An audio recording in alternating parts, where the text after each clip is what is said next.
Good evening, ladies and gentlemen. Welcome back. It is us, Dragon's Greed Gaming, for the first time ever on camera. As you can tell, I'm pretty stoked. Very excited. I have a lovely cast of beards around me. We just had to bring you as much facial hair as possible today. So we're back. As you can see, I'm back in the GM's chair, and I am stoked as we are finally getting back to some Alien. That's right. But before we dive into that, as always, be sure you stop by the Facebook page for all the latest news on the podcast. Check us out over on Spreaker, where we host the podcast, and swing on by, Apple Podcasts, iTunes, all that good stuff. Leave us a like, subscribe, follow. Check us out on YouTube now with actual video content. Very exciting. So you don't just have to listen to our voices now in a video format. You can see our ugly mugs as well. So it's going to be awesome. Easy there, Sean. Because you have a little self-confidence here, King. Yeah, we'll see. I should be feeling it, man. I hit 30 pounds this week. I'm down 30 pounds. Congratulations. So, yeah, man. I'm feeling fucking jacked, dude. So time to start taking creatine, going to the gym, get some steroids. You got it. Yeah, listen to some Joe Rogan. All normal things. Yep. Yeah. All right. Try to do gear off, whatever. Yeah. And as always, if you want to support the show a little bit more, check us out over on our Patreon, where you can get early access every week to our weekly episodes. You can get some awesome artwork by Kyle, who you can all see here.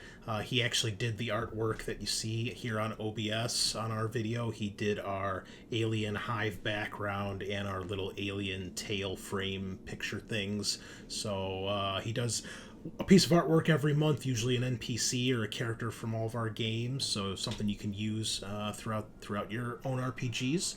And then we've also got a actual play series called The Drowned Dragon, which is a Warhammer Fantasy exclusive to Patreon. So we've also got some more coming. We've got some Shadowrun that's going to be exclusive to the Patreon for a while, and we've actually going to have 2 shows going now at once. Actually, as of right now, in our other channel, Aaron is running some more, not more, I should say. He is running Blades in the Dark.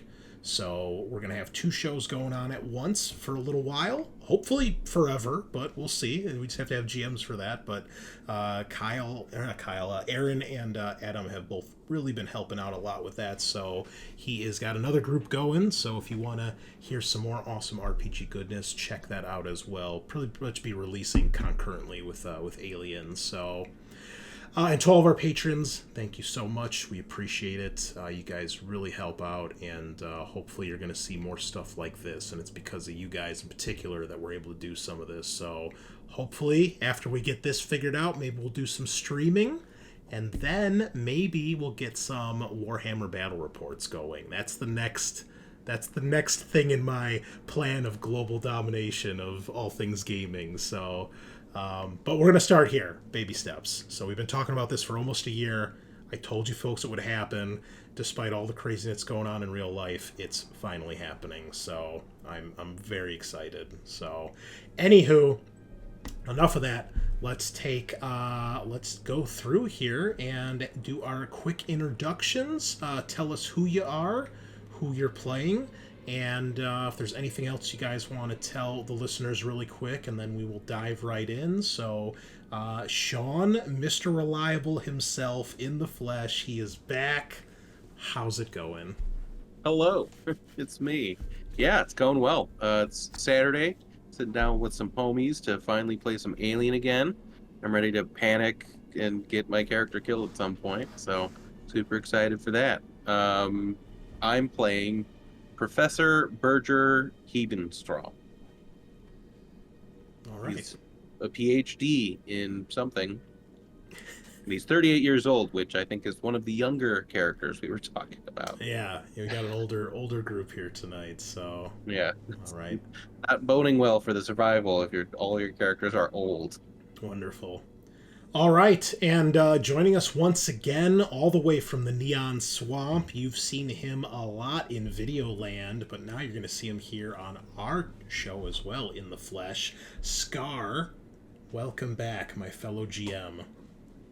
Thanks for having me. I'm super excited to Hell play yeah. Hell some yeah. more Alien. This is by far one of my favorite games. And franchises, like, period. Of everything. Oh, Video yeah. game, movie, love it. I'm going to be playing Sergeant Nora Sajaad tonight. She's a, she's a sergeant. Yeah, that's about it. I'm excited to get my Deadlands campaign kicked off and here soon and saddle up and pretend to be a cowboy. Cool. Fight some undead. Awesome. Wonderful. Well, we're glad to have you back, and we're looking forward to see what happens in the darkness of space. Below me, you will see, with perhaps the most glorious beard of us all, our good friend Froggatt has returned. You've seen him in a couple other shows. He's currently in our Drowned Dragon actual play over on our Patreon, along with Scaarr and Sean and OG Matt. What's going on, buddy? Hey, things are going pretty well. Happy to be on the show. I'm today playing Captain Aloysia Lugar III, and yeah, I think it's gonna be a fun time. Wonderful. Yeah, people pissing their pants and getting eaten by aliens or whatever. Yeah, you've been in a couple of our Alien games. So was I Sergeant Iona you played, right? In Yeah, Destroyer okay. Worlds? A Yeah. long time ago, yeah. Well, hopefully there's A lot no of time with Brandon roided up and psychopaths Oliver in this game again. So, yeah. All right. Next to Froggatt, we have the Redbeard himself, all the way from maybe Florida or Illinois. I'm not sure where he's at right now, but it's Kyle. Hello, I'm in beautiful, cold, dank Des Plaines, in Illinois. Happy to be back. I've been absent from campaigns, I think, since September. Since ever we Yeah, it's when last we one start. We did. started in fall, around fall with Shadowrun, I think. Mhm. So yeah. So I've been doing my own thing. I'm working on some stuff behind the scenes. Currently working on a nice little duet photo of a elf and dwarf with two likenesses that will be pretty funny. cool. And yeah, I think the first game I ever played with you, Chris, was an Alien campaign. That's how a lot of people And it get was a- roped it was up into this one-shot. channel, is with Alien. So, Yep. hell yeah. Yep. Well, we've So actually excited to be back. Well, we're happy to have you back. We've hinted a little bit at what you are working on in the background here and there, so hopefully maybe by this summer we'll have all the details ironed out. But yes, Kyle has been hard at work in his time away from the show, so he really hasn't been away, just in body, but not in In spirit. the back, yeah. So Tinkering in the lab. yeah, so we Um, got cool stuff and- coming up. Yeah, and so I will be playing Professor Hector Navarre, PhD in something, chemistry, something. I believe it says in your descriptions what you're actually doctors of. Let's But- see, yeah. But yeah, professor, which is nice. I like being professor. Okay. Pretty cool. Yeah, chemical and chemistry and mutagens and stuff. And aren't you the elder of the group? Oh yeah, I'm a spry 74-year-old. So that'll be fun. Awesome. Wonderful. And last but not least, the War Boss has graced us once again with his presence. Eric is back, all the way from the Lone Star State, along with Scaarr. Welcome back, my friend. I'm enjoying being called the war boss from now on.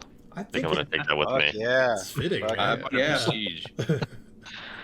I am playing Dr. Lark, an honorary psychologist, so, we'll see how that works out for me. It's honorary Uh, because you're an android, so you didn't actually go to school. They just uploaded it into you, and now you're a doctor. Wish it was that easy So, in real yeah. life. Good luck to anybody who needs my services. I'm only 10 years old.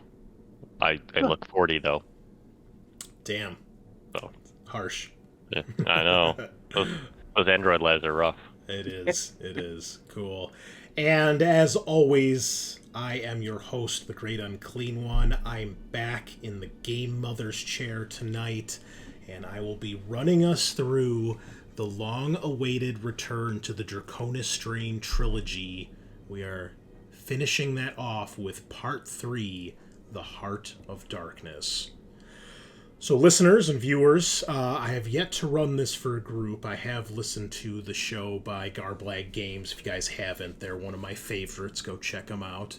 I've read through this several times, but I have a lot going on in my life right now, personally and with the channel, so I've got a little bit of jitters going tonight, but I am ready. I've been planning and planning and planning, and I'm ready to make this as cool as we can. So we're going to try to bring you guys very...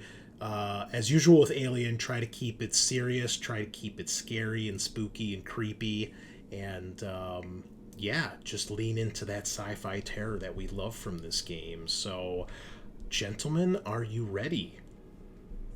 Yeah. Absolutely. All right. Okay, I'm gonna stop staring at the OBS screen now and go to my actual Foundry screen here. It's kind of terrifying. So if you guys see me looking back and forth, I got dual monitors going on right now. Plus, I got my GM screen over here, and you'll probably see a cat or two flying in the background because you know how my cats are. So, anywho, let's dive in here. So, we'll just start off with. Well, I've got you guys on the map here. I just want to show you where we are. We are all the way up in Parsec 14 on the very north part of the map in the 26 Draconis System. Almost on the edge of not known space in the Alien universe, but of legal space. We have the 20 parsec limit in Aliens, so they generally don't make colonies beyond that. So you guys are way far out on the 14th parsec. Long ways away. You can see there's no colonies out here. There's no space. You guys are truly in the great unknown. And that is where we begin. You are an international science team. You've been handpicked by Weyland-Yutani to investigate a new form of life. It's a survey, sample, and assess job. One where you have all been offered various book deals, benefits, university tenure, and lots of money to accept. You were hastily contracted and transported past the outer rim aboard an understaffed plasma trawler called the Seterina. You departed from Gateway Station, which is in orbit around Earth, the very same Gateway Station we saw Ripley be brought to at the start of Aliens. It's about a 3-month cryosleep journey to get all this way out to the Draconis System. As you guys arrive, the viewport shields in the galley side begin to open. A swirling whirlpool of pitch black greets you against a starry backdrop. The ravenous mass gulps torrents of plasma from 2 unraveling orange globes that were once dwarf stars. This is 26 Draconis, a restricted system that's home to the Ablassen Black Hole. Let me switch. So cool. Whoa. The powerful singularity is consuming both the planets in its path and the system's 2 remaining stars. Whatever life they found is out there in all of that. You're headed for Airboss, an orbiting Weyland-Yutani plasma trawling platform and recharge station. You all assemble on the observation deck for some hot coffee, the only real good thing on this ship, and the breathtaking view. The ship's Bishop-style android, Gray, quietly places and activates a modular computing device on the deck. From the company, I'm told. The module splutters to life, projecting a holographic antique desk before the viewport. A familiar-looking gentleman peers out from beneath the monolithic furniture. He resembles the ship's android Gray, only a bit older and a bit more tired. The man looks right through you and smiles. And for those that might need a memory jogging, he looks like Lance Hendricks. It's Bishop, the real life Bishop. You look confused, probably wondering why a synthetic is sitting behind a mahogany desk, he says. Understandable, but I'm not a Bishop android. I'm the one that created them. I'm Michael Bishop, Company Director of Special Projects. I'm recording this August 7th, the year of our Lord 2185, the morning of your departure from Gateway Station. The hologram of Mr. Bishop stands, walks before the viewport, gesturing towards the black hole. Magnificent, isn't it? Living in that swirling plasma soup is a xeno-extremophile they're calling the Hesdalen Lights. The lights fit all the criteria for life, and they may even be intelligent. Erebos observed them swarming around a significant meteoric mass in the plasma field, so we gave the green light to anchor the meteor to the station for study.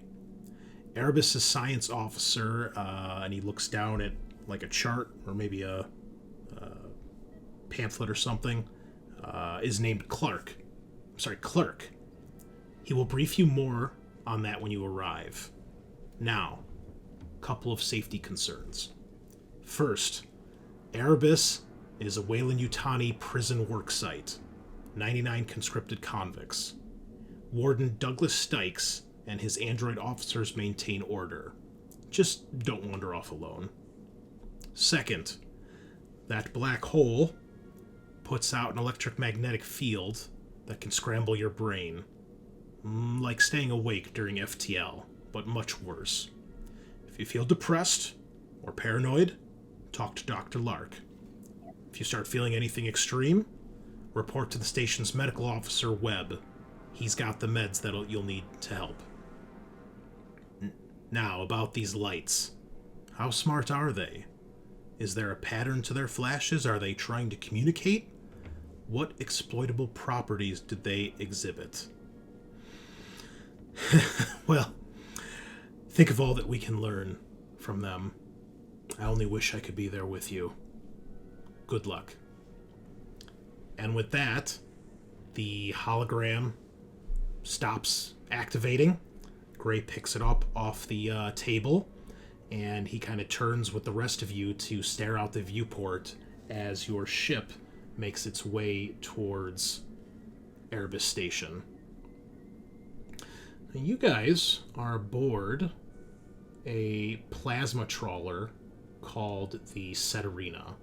So this is your ship, Captain Lugar, and I have an image here to share with you all. So it's, make sure I'm doing this correctly. Here we go. So, it's a compact-looking ship, and most of it is basically a massive yawning maw at the front of the ship that is designed to gather up plasma energy as you fly through it. So that big, bright white light is the front of the ship, and as you can see, it opens up into the actual ship. So as you fly through a plasma trail, it gathers up that energy, and then there's all sorts of workings in the ship that store it in these massive, like battery banks that are in the storage of the ship. And, they bring back these huge, basically recharged batteries, for lack of a better term, and then, you sell that. So Captain Lugar, this is not your first rodeo. You've done this many times. But as far as staff, or crew, I should say, it's pretty much just you and Gray, your android kind of co-pilot. You guys have probably about a half hour or so before you're really at Erebus. What would you all like to do? as you're slowly creeping along.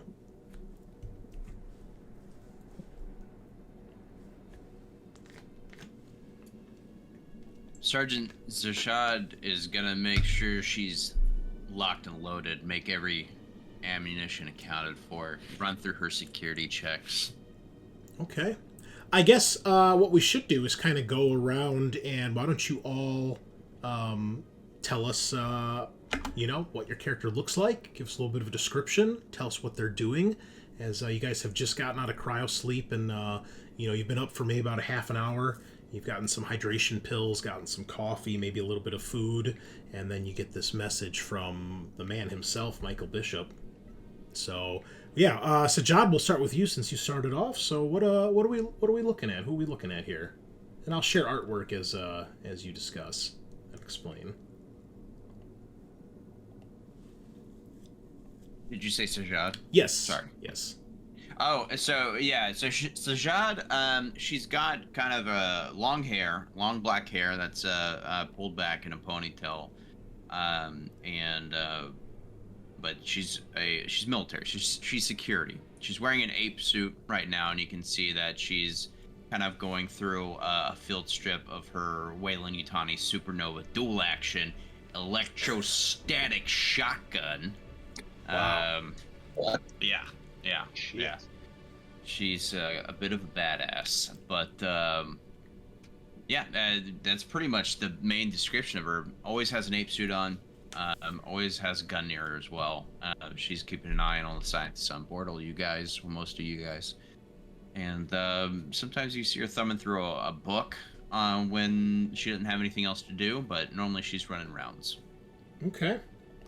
And you guys would know, for if you're not familiar, the ape suit is the heavy commando armor that the guys had on at the end of Alien 3 when they get to the facility. It is normally reserved for Weyland-Yutani commandos and special forces. Also known to have, although you guys probably wouldn't know this, but anybody who's in with Weyland-Yutani would know that the ape suit usually has some anti-acid capabilities to protect its wearers from the xenomorphs out there. So, yeah, you know that she's basically your security detail on this mission. The group of you, as I said, are an international science team from all walks of life, studies, and nationalities.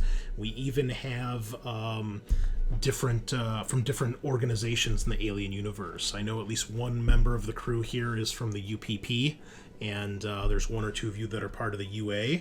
So it is truly an international endeavor, so to speak.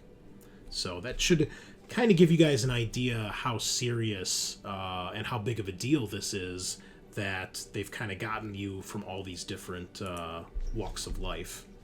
Many of you are also from the... what is it called? I want to make sure I'm not mispronouncing this. The Gahalad Institution, I believe is what it's called. I thought I had it here, but maybe I didn't. Yeah, the Gahalgad Institute. It's under my job. Gahalgad Institute, which is pretty much the most famous place of study and learning in as they call the stars, the middle heavens, which is the universe, basically. It is an international university where the greatest minds come. It's like the Harvard of humanity, so to speak. So it's a place where they offer studies in things like xenobiology and xenoarchaeology and things like that.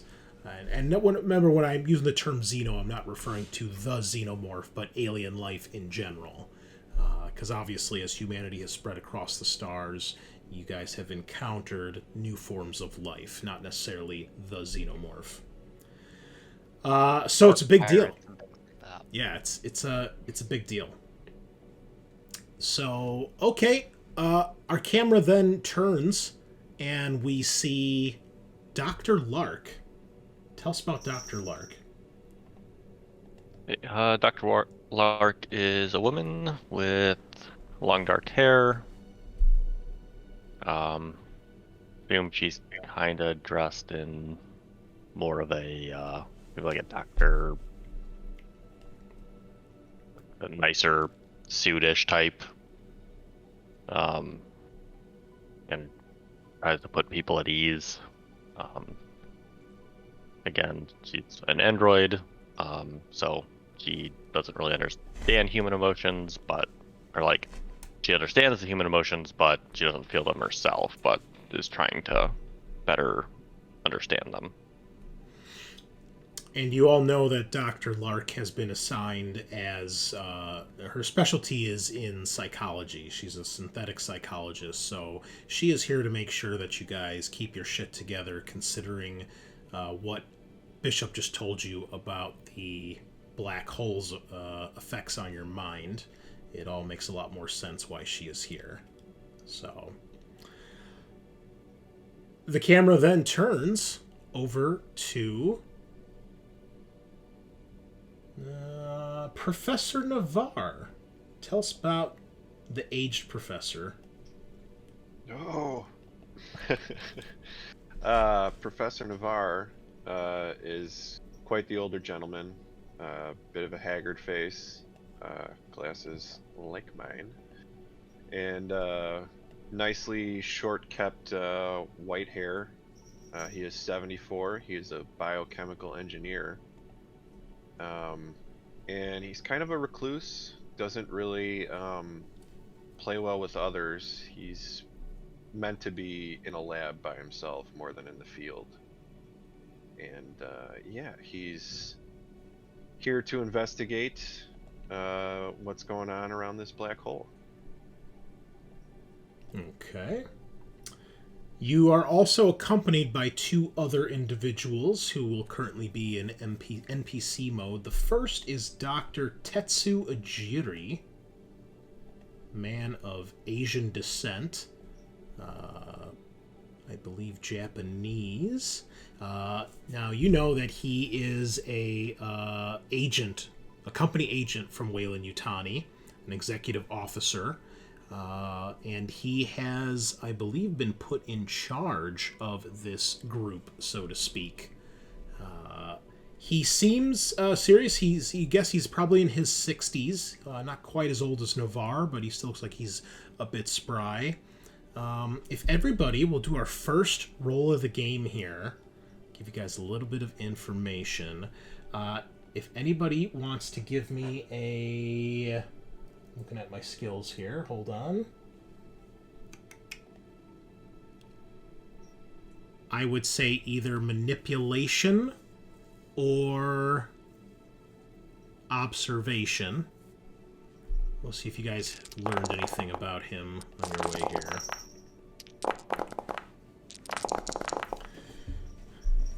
All right. Oh no, our dice camera is not working again. What is going on here? Let me see if I can fix that. Chrome.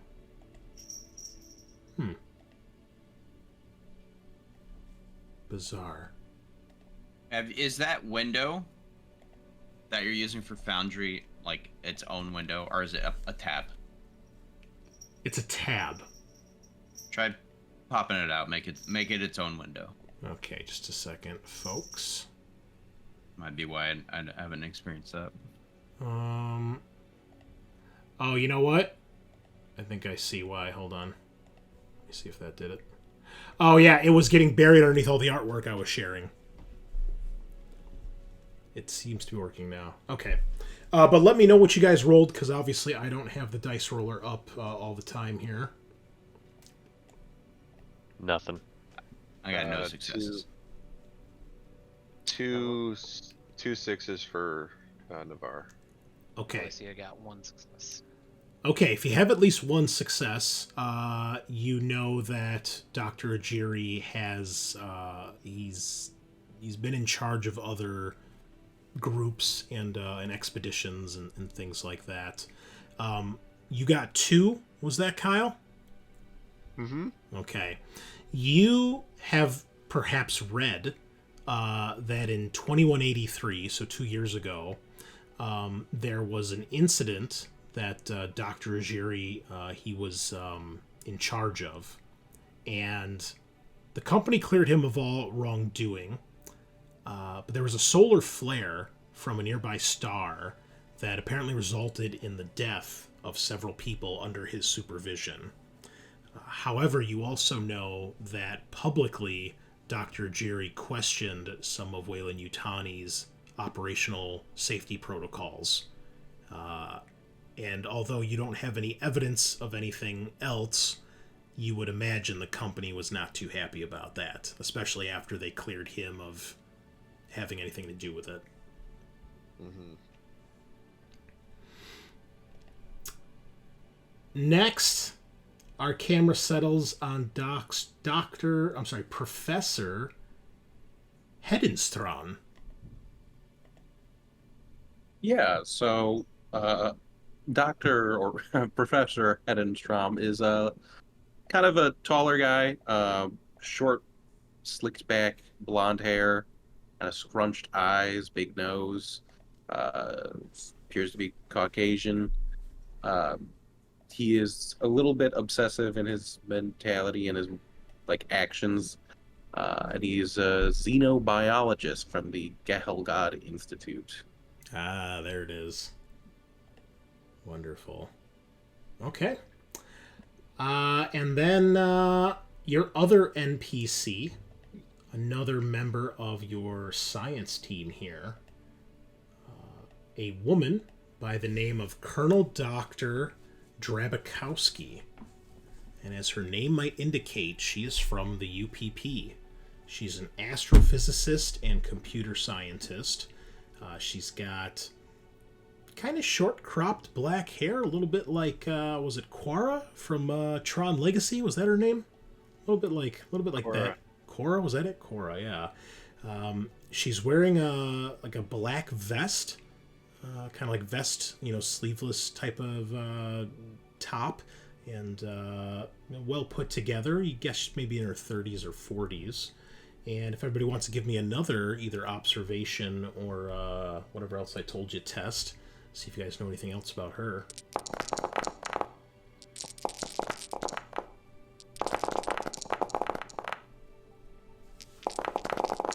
See a lot of sixes. 2. Nothing for Aloysia. 2 6s for Hedenstrom.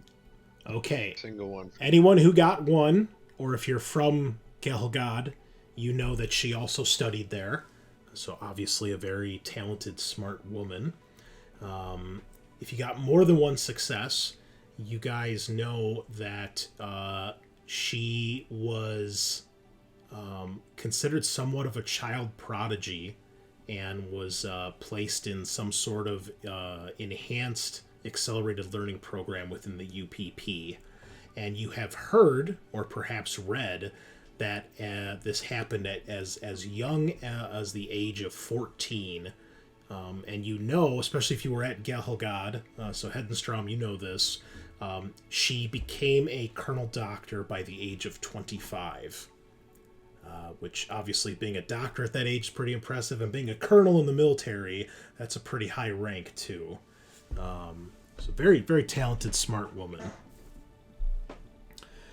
And finally, our camera rests to the captain of your ship, captain of this motley crew who has been hired to bring you guys out here. Captain, do we want to say Lugar or Lugar? How do you want to pronounce it, Matt? I think it'd be Lugar. Lugar? I'm okay with that. I guess. All right. Captain So, yeah. Lugar. Aloysia Lugar the Third has very dark curly hair and sort of is a taller, estimable sort, as their personality as described on the character card. But as a captain, she's sort of walking around the ship with a lot of confidence and pretty interested in all of the extra boots that are on the ground here. It's an unusual trip. from their normal trawling sort of route. Okay. So, you all have your signature items on your character sheet. You all have your agendas for Act 1. This is a 3-act scenario, just like Chariot of the Gods and Destroyer of Worlds. So you guys each have your first agenda that is secret to your character, and at the end of each act, we will see if you have completed that, and if you have, you'll earn yourself a story point, and I'll let you know when the act ends and Act 2 begins. So that is your primary motivation of your character, and as always, there may or may not be some PvP, or at least conflicting agendas in the future. Ooh. So you never know with Alien. You never know. So be sure you play that to your best, as always. So you guys are here in the galley of the ship, the red, bubbling, swirling mass of the black hole in the distance, and you are almost at Erebus. Right now, Gray is kind of piloting the ship for you guys. You're getting ready. There is extra equipment and stuff you guys can take from the ship if you guys decide to. Yeah, I mean, what are you guys doing to prepare as you guys are getting ready to dock?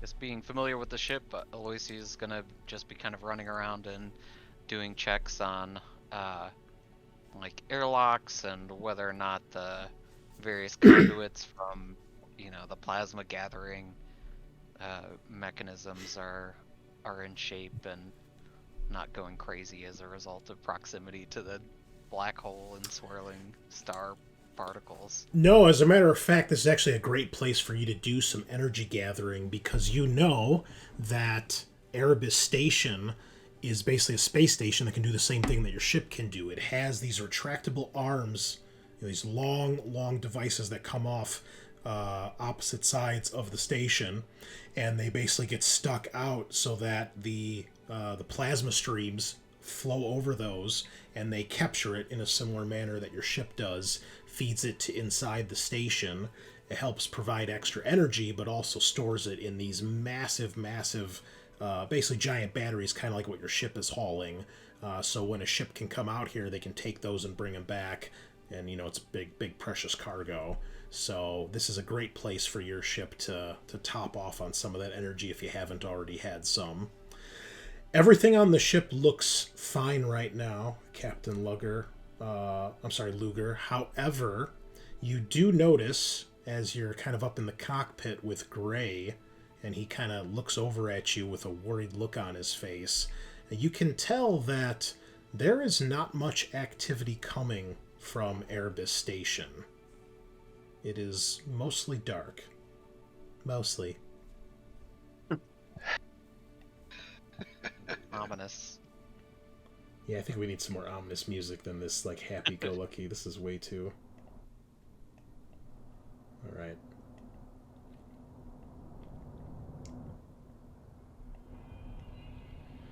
Yeah, so Gray looks at you. Captain, I'm not getting any response from the station. It seems many of the airlocks and docking stations are unresponsive. Oh. They haven't set a word ahead or any SOS out or anything like that, have they? No, nothing like that. And, you know, you'd say at this point you guys are maybe 5 minutes from being able to dock, and all of a sudden you see the main concourse of the station seems to just thrum to life. Lights begin to turn on, and you can see the readings on your ship indicating that systems on the station begin to kick in. And you see in particular a docking port begins to extend at Terminal 2 on Deck G. It goes from Deck A all the way down to Deck J, top to bottom, so it's kind of in the middle. And you can see there's a docking port extending. And Gray looks to you, Should I make the approach, Captain? Seems sensible. Maybe they're just not feeling sociable today. Well, it is a As long prison as everything- colony, or station, so... As long as everything works. Radio out to everybody and be like, there might not be too welcoming, so have your heads on a swivel. Okay. Knock on the door. Is anybody else doing anything as you guys are approaching the station? Hedenstrom Dr. would be Navarre. just checking. Oh, sorry. Go ahead. Dr. Navarre would be nursing the coffee and kind of eyeing everybody. He's not particularly happy to be around so many people, so he's a little standoffish. Drabikowski is sitting at the table across from you. She says, "Are you all right, Doctor? You seem a little, how they say, distant. Distracted, I'm perhaps?" fine. No, I'm fine. Just didn't think I'd be coming out this far. Oh, but it is a great opportunity, no? Yeah, well, I've heard reports of what goes on around these black holes, and I'm not too sure this is gonna be a straightforward deal. No, nonsense. We get in, we do a little study, take some samples. Easy. Yeah, he's eyeing her a bit, and then kind of huffs and turns back to view outside and sips his coffee. Anybody else? Hedenstrom's just like checking his bag, making sure he has his ID tag, his 3 normal pens, his emergency pen. Does he have a pocket protector, too? Of course. Nice. How is he to protect his pockets from his multiple pens if without it, I guess? All right. Well, I'm sorry, go ahead. Scaarr, you going to say something? No, go ahead. Okay. As you guys approach, all of a sudden, an alarm begins to sound throughout your ship. And warning lights begin to go off throughout the halls and the rooms. And up in the cockpit, Gray and Captain Lugar, you see various screens beginning to warn you that the black hole's gravitational field seems to have shifted, and it has kind of pulled you guys off course. And what you notice as this is all happening, because you guys are up in the cockpit, so Gray and Captain Lugar, you can see that there are stabilizing thrusters on Erebus Station. As it starts to get kind of shifted out of its orbit, you see these stabilizing thrusters fire up and begin to try to move it and reposition it back and correct its orbit. However, you guys are being pulled off course, and you can see that there is a storm of meteoroids beginning to not only pummel the station, but about to start pummeling you guys. Everybody feels the ship lurch, and it begins to lose control and spiral and careen towards the black hole. Captain Lugar, now might be a good time to try to take control of your ship. About to say, I was gonna jump on the console and try to kick it into high gear. Okay. Do we have a little bit more exciting music here, perhaps? Maybe. Yeah, it sounds better. Okay, I am going to need a piloting test. And... Oh, shit. let me see. This is going to require some great piloting. This is going to be a piloting test at -3. So remember, an alien, if you have a negative, that reduces your dice pool. Also, everybody should take a point of stress as the ship begins to get pulled out of its orbit, and Shit. the black hole is getting closer. Oh, Cool. no more And I free skill checks now. Do this and Eric, remember, you don't take stress because you're an android.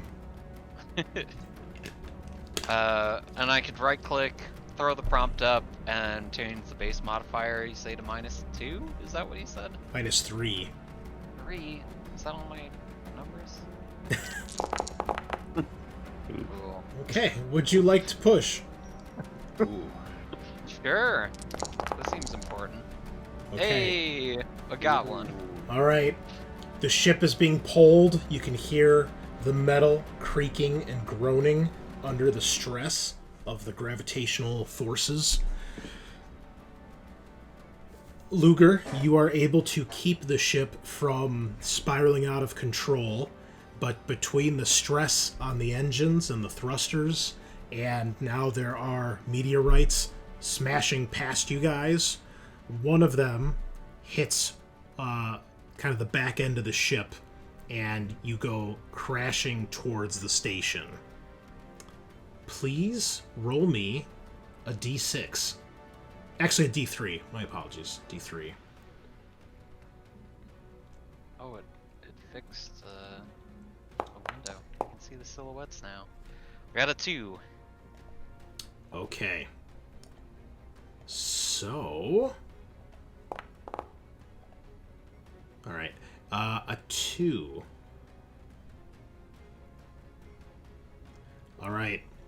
The ship begins to get dragged closer and closer to Erebus Station. Warning lights are flashing even more. Your computer systems, all of you can hear this probably throughout the ship, as the ship's mother system is repeating over and over, brace for impact, collision imminent. And despite yours and Gray's attempts to keep the ship under control, you smash into the station. I will need everybody to please give me a mobility roll. You are all currently taking 2 points of damage from this impact. Every success you roll will reduce the damage by 1.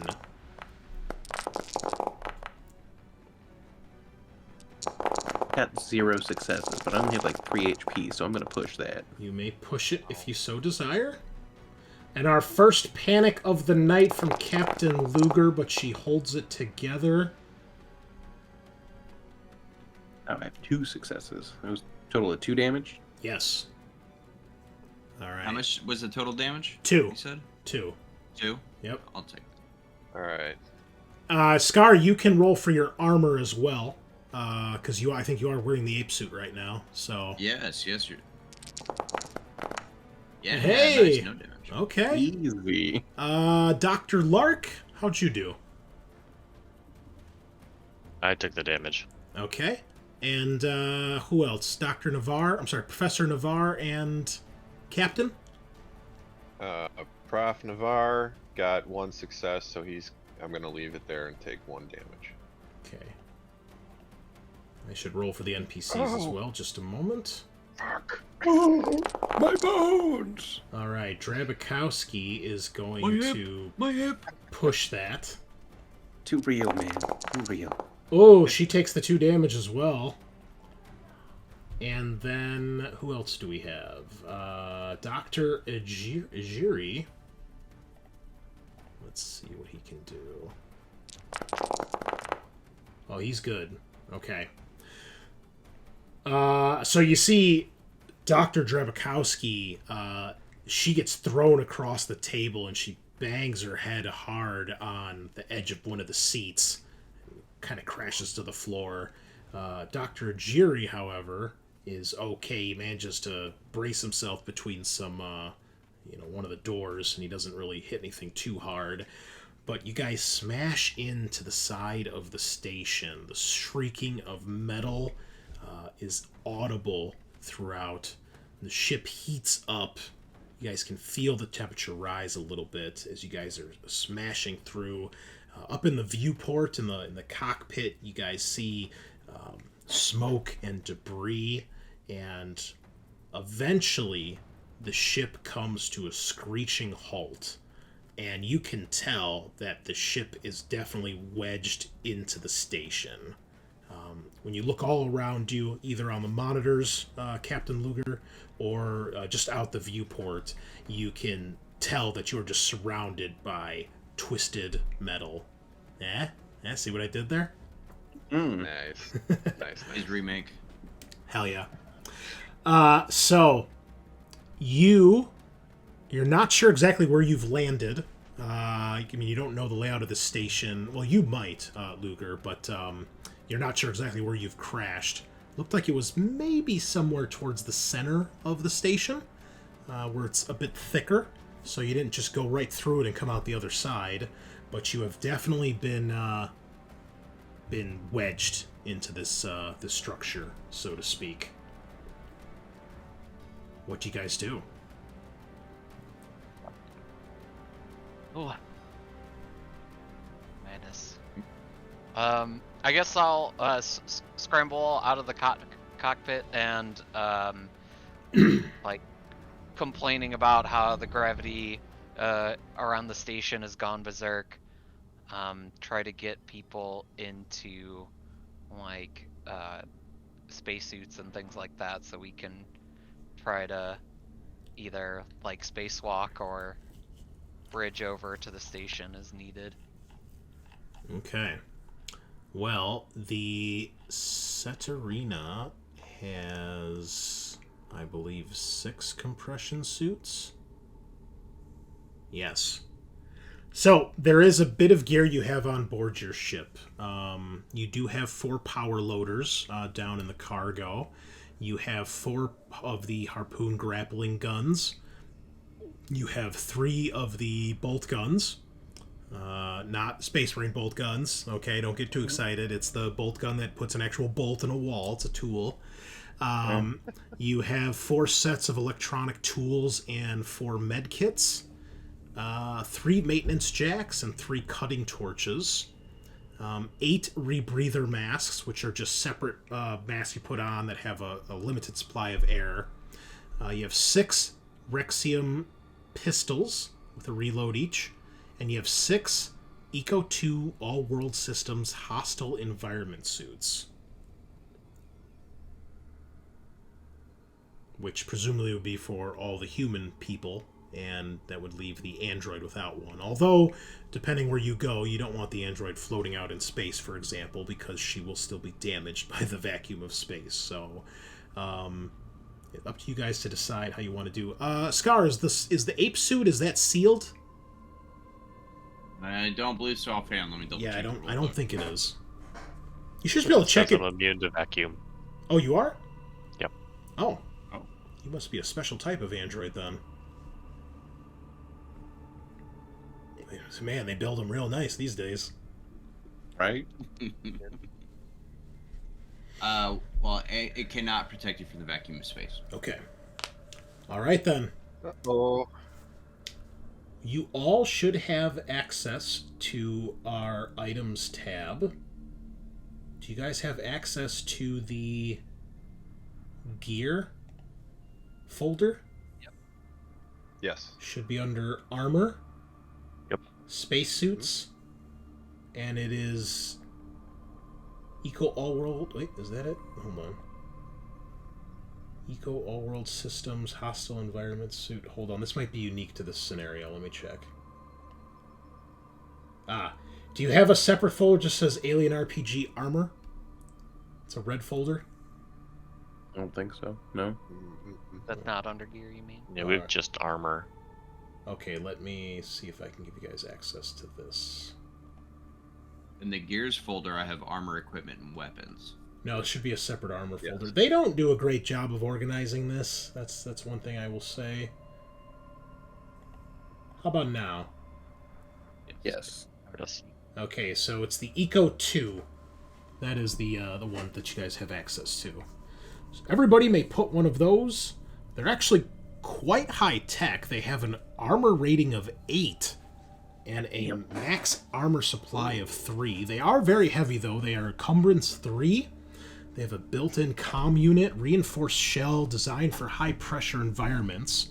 Like the original Eco, this EVA hardsuit has fully articulated rotary joints and self-actuating fingers, providing a limited range of mobility. The Eco 2 is designed for both vacuum and high-pressure environments. The helmet has a sophisticated heads-up display built in, and the suit has its own thrusters for tether-free zero-G movement.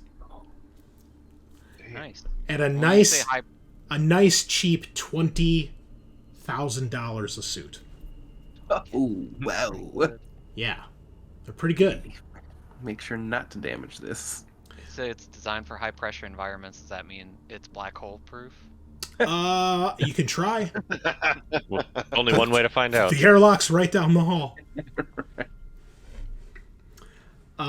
So be sure, remember, guys, when you have it on your inventory, make sure you have it moved to your equipped. I believe you left and right click the icon of the item to move it back and forth. Active, yeah. Okay. So I assume everybody except the android is taking... Well, I guess, is everybody going on board the station? And are you having the NPCs come with you? Gray will stay with the ship, Captain Lugar, to watch over it and assess damages. And that way he can communicate with you guys from the ship. But obviously Dr. Drebakowski and Dr. Ajiri want to come with. Yeah, Sajaad's gonna be like, all the scientists should probably stay back here until we know it's safe. Dr. Drebakowski looks and crosses her arms. She says, that would be the whole team except you. And maybe Captain. Yes, that sounds right. But well, what if there's been a prison riot? You can't stop all those prisoners yourself. You'll need at least some of our help, right? What are you going to do against a prison riot? I at least have this. She gestures toward her shotgun. There are 6 pistols right there. So I'll just grab one of these, and he's going to hold it very poorly and wrong. And I'll just shoot them, I guess. Okay.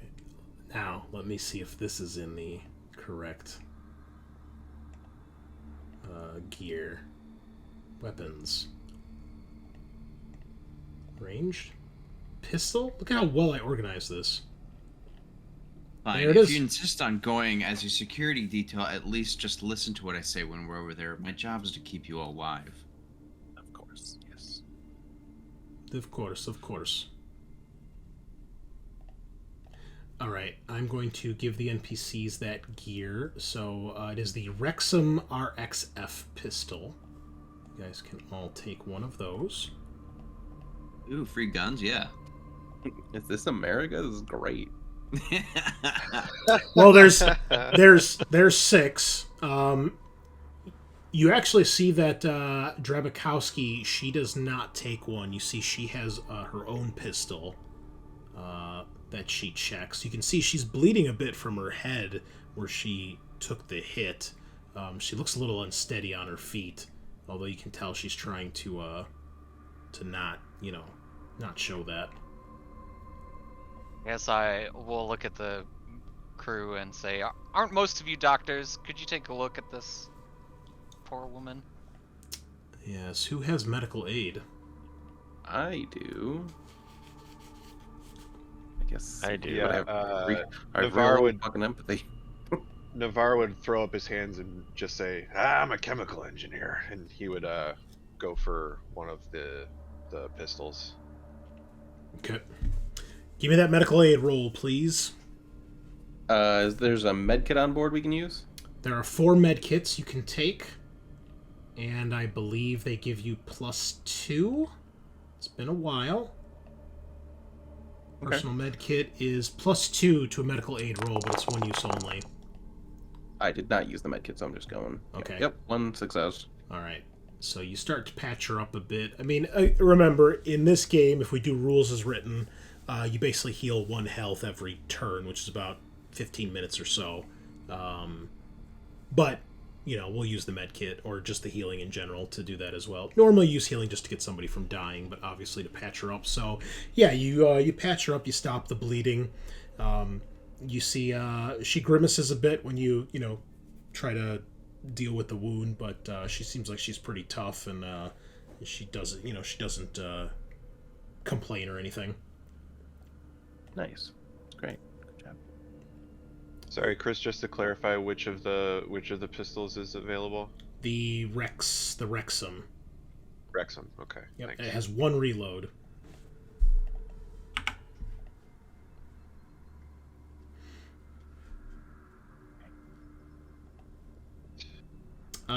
Drabakowski thanks you, Hedenstrom, and then she says, "Okay, what are we waiting for?" Does anybody take any other equipment before you guys depart? I take a med kit and a gun. Okay, feel free to. If there is a gun left, I'll take the pistol too, but I already have a gun, so I don't want to take it from someone. The more guns, the better. There would be one more because Drabakowski does not take one. There's 7 of you, and there's 6 guns, so you may take one. Yeah, I have a gun on my character sheet, also taking a cutting torch, or I guess that started on the sheet as well, but I'm definitely taking one, and a repair kit. Does it say how much power it starts with, Lugar? 5. Okay, because these in here... Roll me a D3, because the ones in here say D3, so I'm going to assume it's got 1 power remaining. It was the EVA pistol? The Wrexham pistol. Yep, the EVA.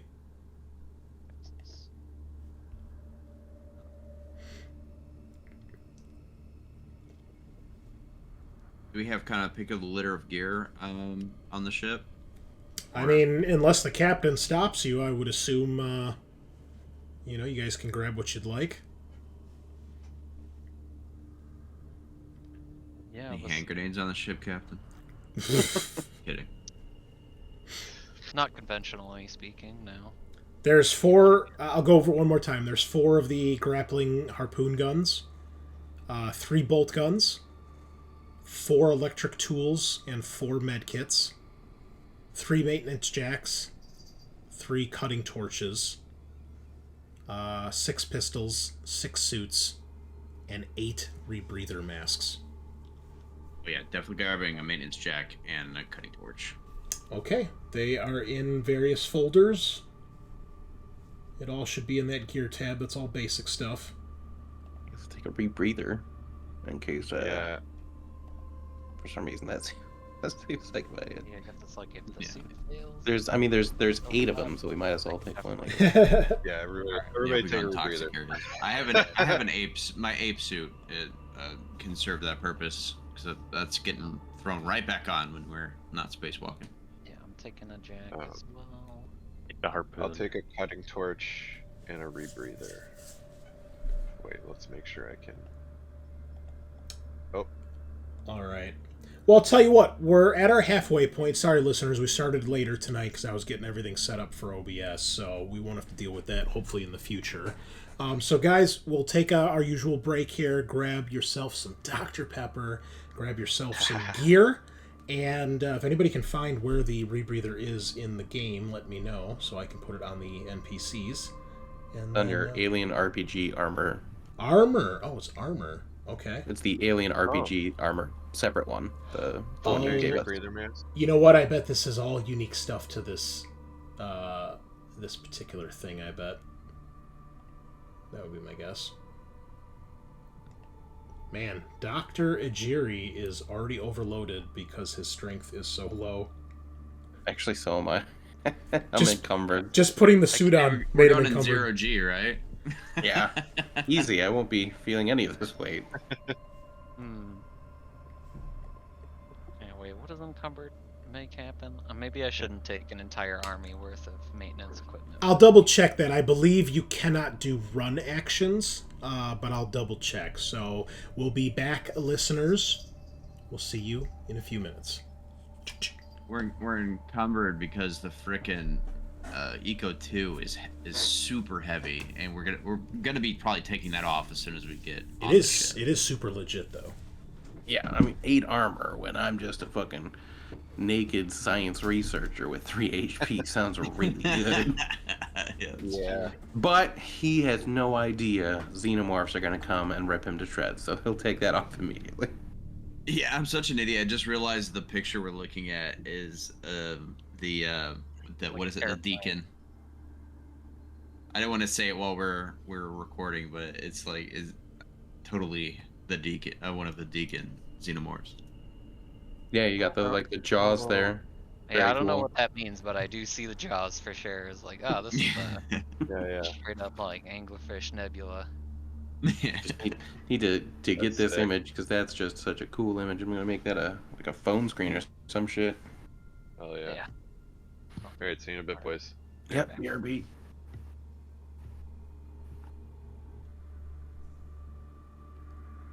Okay, we are back, listeners and viewers. I want to show you guys one other piece of art of the station, which I think is much more fitting here. This one I think is really sweet. Yes. So that is what it really looks like. They're so creepy, man. So what I'm seeing is it just says deacons. Oh wait, did I show the? It takes That's a right. second to load.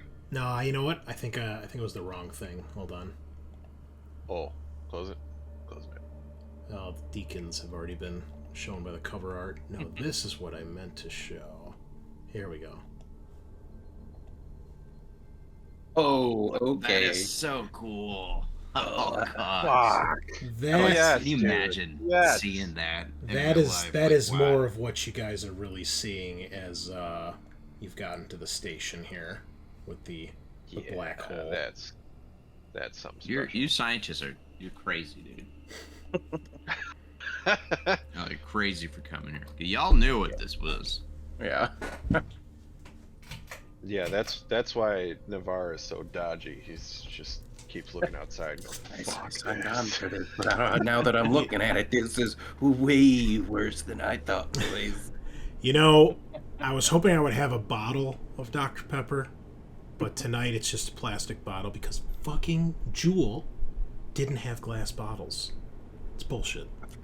I mean, not to knock your place of purchasing, but I feel like the problem here is that you are buying from Jewel and not somewhere higher. No, it's because they're always sold out. The one thing that they're sold out of, Dr. Pepper. The sugary, the one with actual sugar in it, the glass bottles. Yeah. Yeah. That's- So sometimes they have it, sometimes they don't. Anywho. Sometimes feel like a nut. Yep. Another coconut.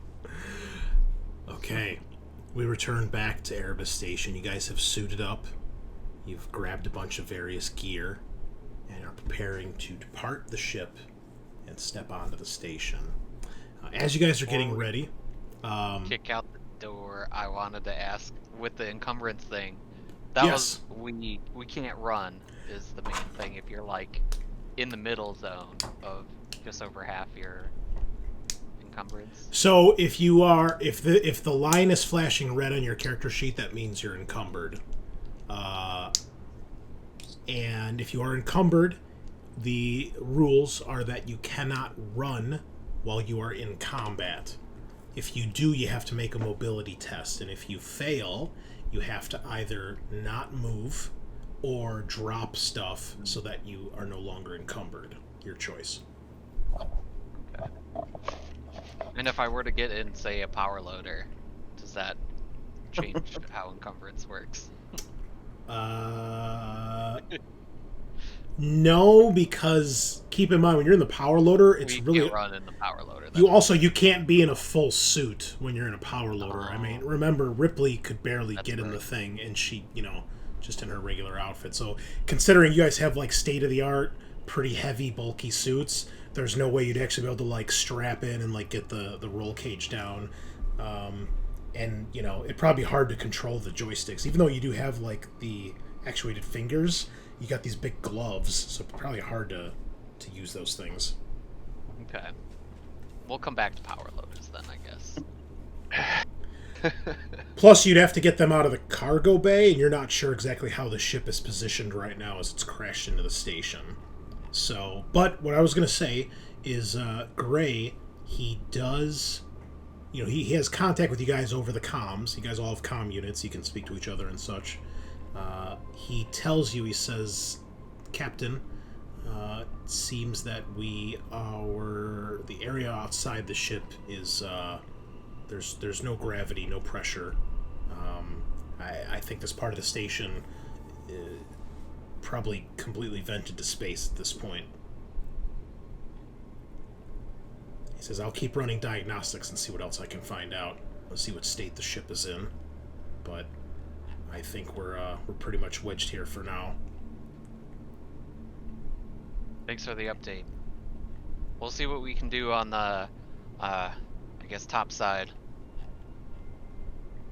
All right. Be careful. Me too. Okay. Well, you guys are on Deck E.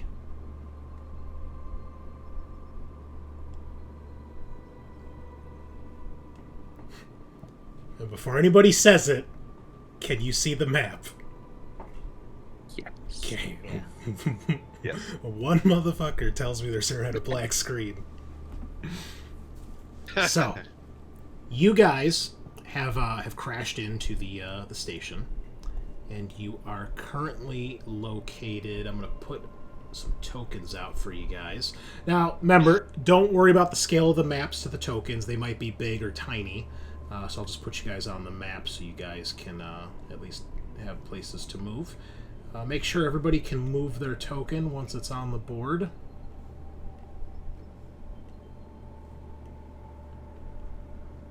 Okay.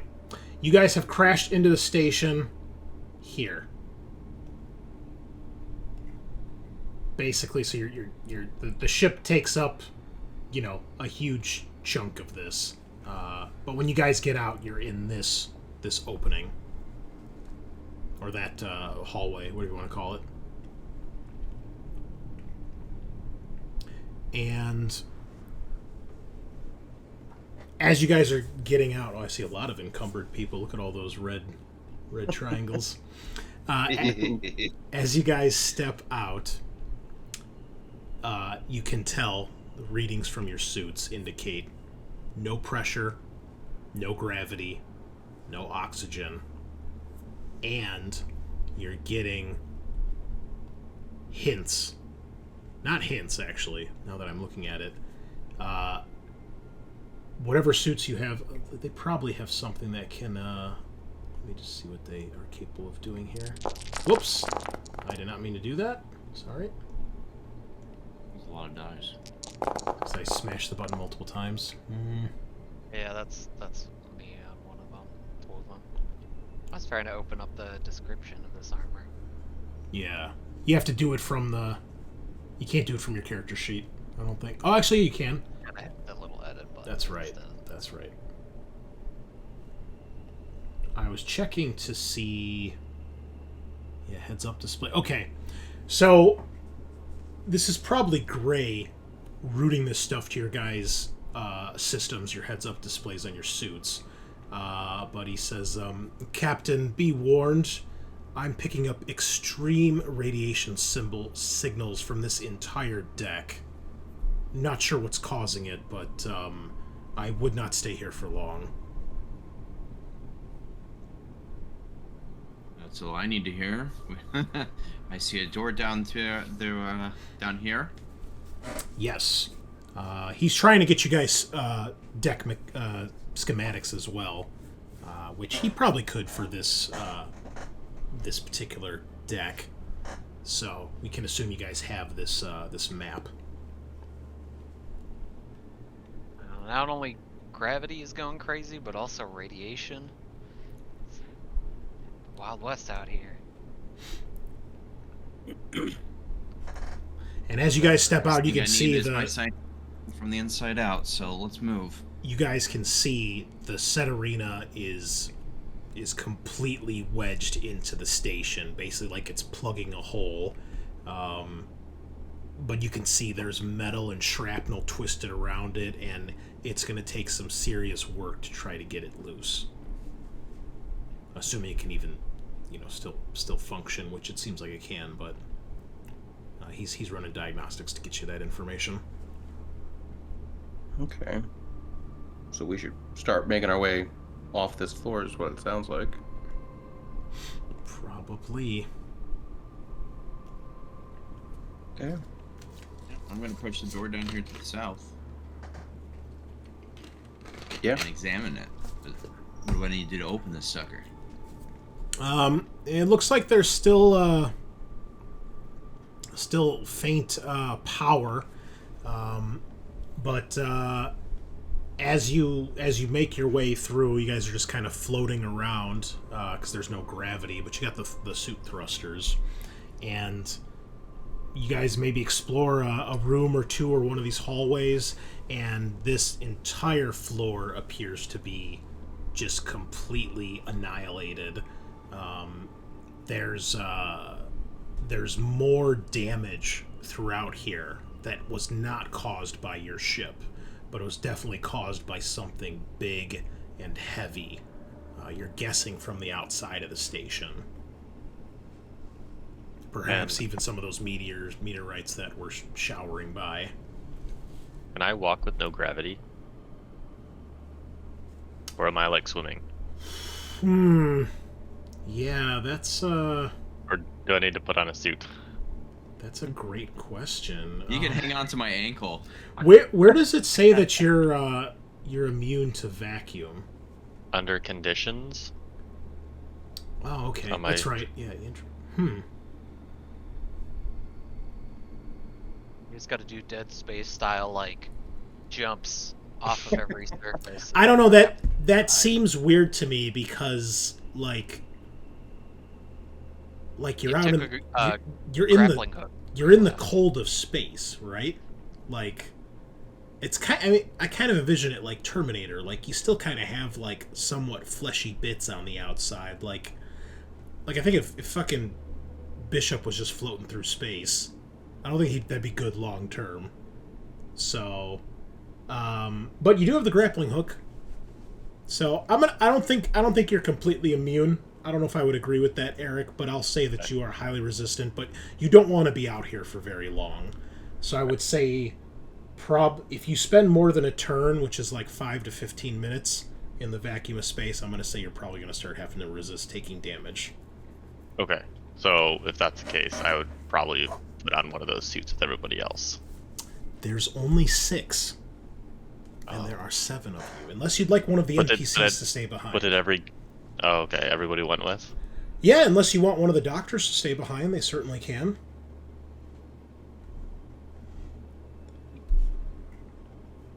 Fine. I'll deal with it.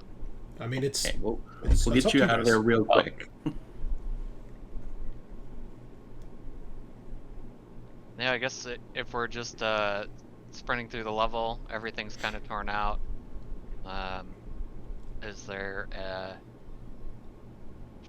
shaft or airlock to the next deck? Yes. So right in the center, there's a thing labeled a chute. So let me give you guys... this will kind of give you a better idea. This is a side view of the station. You guys don't necessarily have this map, but you guys were outside, so you saw how big the station is. So you can see how they label the decks top to bottom, and they're right through the center of the station, all the way from top to bottom, there is a chute, basically a long corridor. It's obviously separated by airlocks and by deck, but it is basically a central opening that goes all the way, like a big straw that goes all the way through the center, top to bottom. That is what you see. It's a ladder, and there's airlocks between each deck. And you guys are on deck E, so you're kind of at the top portion. You're on like the residence section, so this is where staff would have their usual quarters and things like that. And there's obviously storage up here as well, but that's about it. Very simple deck, just a living quarters, basically. So, especially if you guys start to split up, this might get a little confusing because there are, as you can see, there's like 10 different maps for this scenario. So, you know, we might have people on different maps as this goes on, so just keep that in mind. I'll tell you what, I will give you guys access to Deck E. It should show up at the top of your thing now. And I'll give you guys the side view as well, and that way you guys can freely switch between Nice. if you need them. And I'll give you the one to your ship as well. Not that you'll necessarily need it, but there is a side view if you guys want to see. Oh wait, I'm sorry, that's the wrong one. Don't look at that one. My bad. Anyway. Sorry, there's too many maps. No, no worries. No worries. Where is it? I got out of there. The set arena. There we go. That's your guy's ship right there that you came in on. That's a side view, a cross section. So this is the front of the ship where the plasma goes through. This is all big open area, and then it gets sucked through this right here, and then it goes back to this E section, which is where the FTL and drive is, and the plasma collection and storage is. So you can see most of the ship is just a big opening to gather plasma energy, and then like Wow. a quarter of it is the actual deck space of the ship. So, Yeah. Wild. okay. So, back on Deck E. Everybody's coming with? You don't want any of the NPCs to stay behind? I mean, Yeah. we're already here, and we just need to Not get in the our irradiated 0G. our bishop robot here, right? So we'll just I'm just booking it down the hallway. Okay. yeah. Do you guys go up or down the chute? Or do you perhaps split up? Ooh. Oh, come on. Come on. It's two directions. Just Yeah. We had a plant time crunch. Why would we split up? I don't know. Well, I think what we want to do is like kind of find a zone that is still within the airlock and undamaged by stuff, which one would hope is towards the core, aka down, rather than going to the dead end that is up slightly further to the observation deck or whatever the heck is on the tip top. Wouldn't Okay. we want to go to ops to kind of see the condition of the whole station? Yeah, see what's going on. Get access to maybe cameras and the rest of the system here. Maybe that's where That's- people might be. I guess. Would I know where each thing, the decks are on the ship? Have been here before? have you been here before? I think it says here. I've made this route several times. Yes, yeah. So From the way you've I've stopped. probably been here before. I'm changing your guys' token so it doesn't show your full name because there's just way too much text on the screen.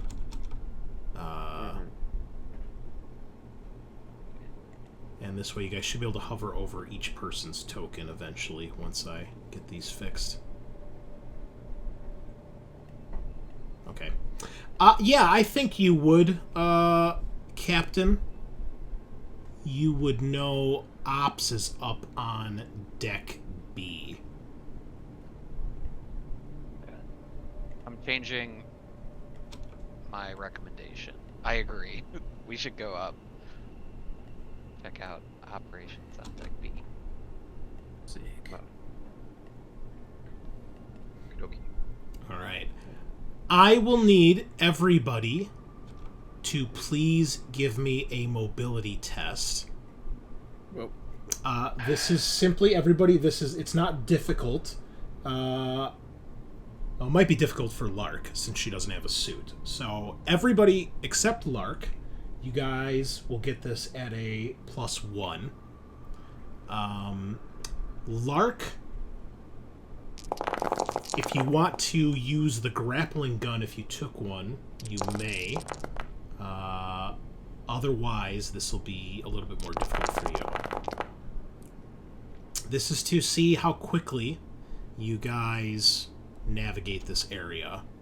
'Cause obviously staying here with the radiation is not good for your health. Does the grappling gun have, like... It's not one use only, right? Well, it only fires one harpoon at a time, but the harpoon has, like, a cable that is connected to the gun, so you can kind of reel yourself in. Okay. Is there anything that I see that looks solid enough to hit with it? Oh, yeah, there's plenty of walls still here. I mean, this area's open to space, but it's not, like, completely falling apart, so, yeah. Just give me one ranged attack roll. You just need one success. And Sajaad would offer that in character too. Like, if you want to just hang on to her suit while she jets around. You could. I'll give you a negative, though, Sajaad, just because, you know, you're carrying another person that makes it a little odd to navigate.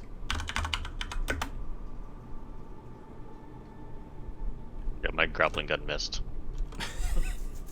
Okay, well, you count that bolt as gone, because it goes through a door out into open space, and the thing detaches so it doesn't just, you know, drag the gun out of your hands. So the harpoon just goes sailing away. Oh, okay. Well, I'll leave the gun.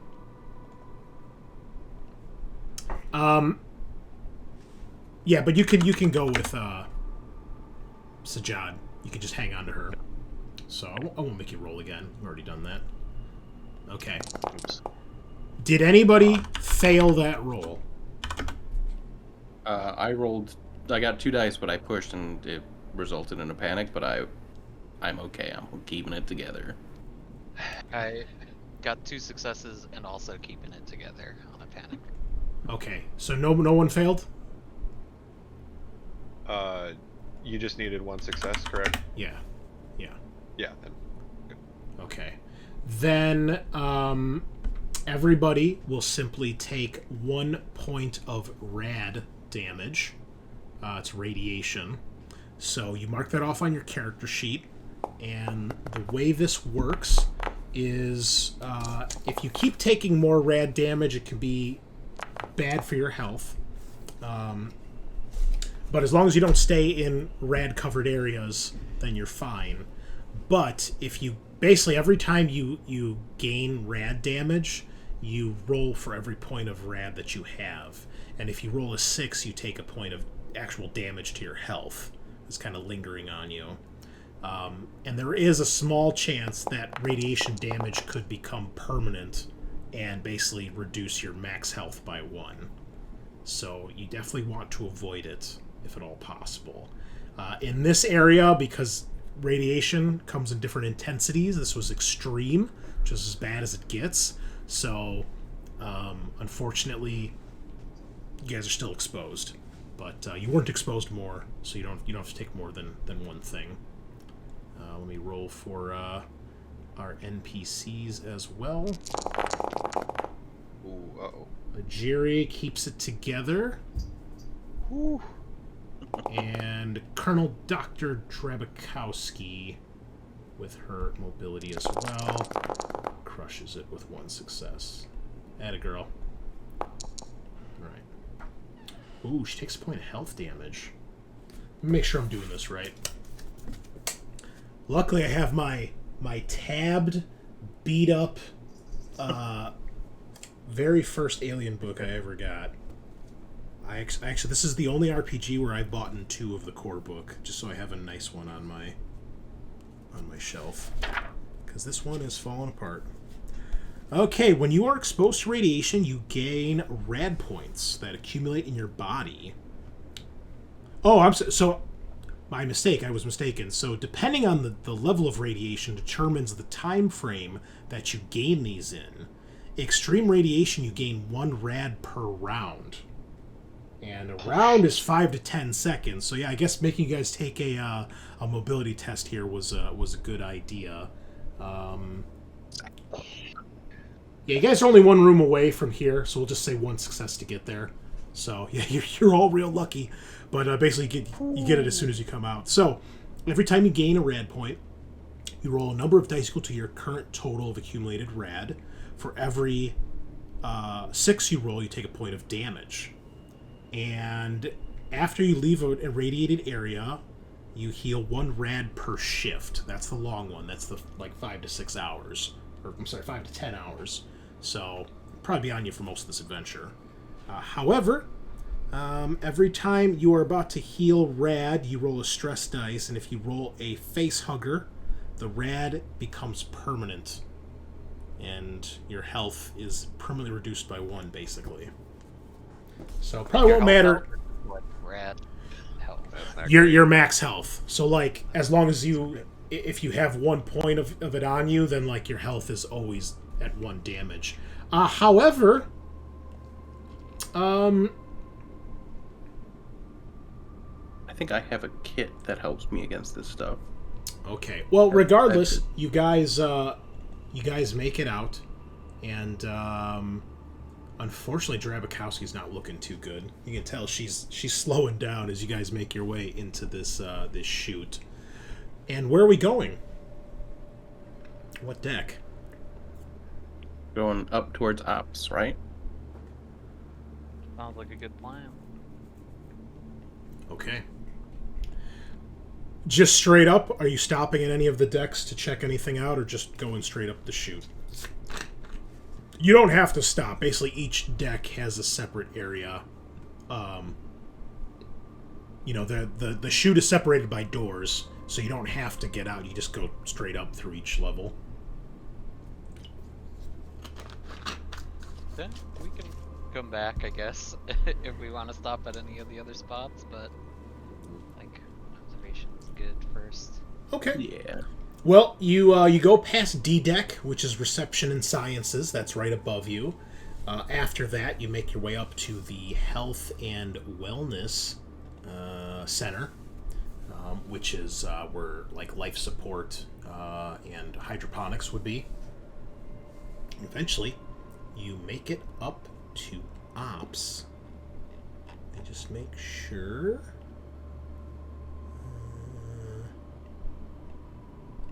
A little hard to navigate all this in Foundry, so bear with me. No worries.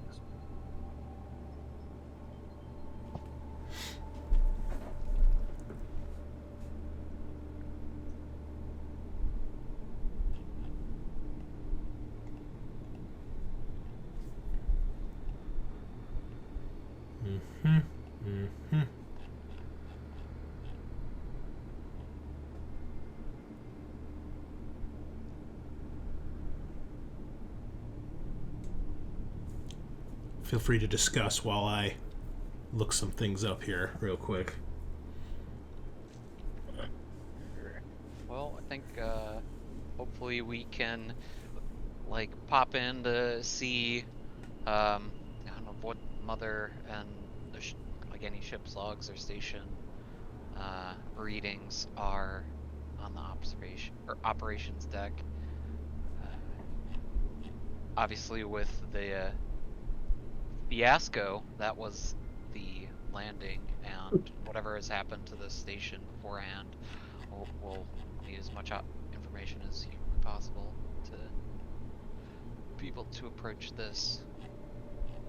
Yeah. I mean, normally I would think there would be, because we were in like the crew quarter section, normally there'd be some people there, kind of just cycling out of like shifts, but they all got called up into like a team meeting up in ops, and we'll just walk into a good situation.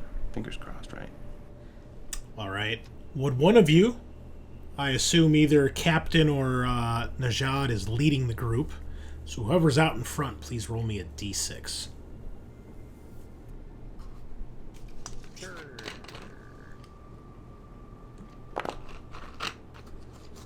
Six. That's good, right? Define good.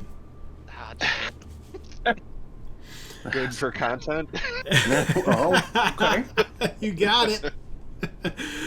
So, you make your way up the chute to Deck D. Nothing seems out of the ordinary here. You continue onwards, making your way up to Deck C, the Health and Wellness Center. And it is here that when you guys enter this section of the chute, you see that the walls look a little different. It looks like, rather than the smooth metal you've seen that make up the walls and the bulkheads, you see what looks like twisted mechanical and bioorganic parts that appear to be merged together, and they're twisted and look like cables, arteries, veins. Hard to tell, but all of a sudden it just seems to kind of come out of the walls, and rather than the smoothness of the regular deck plating and wall plating, you have this weird biomechanical stuff.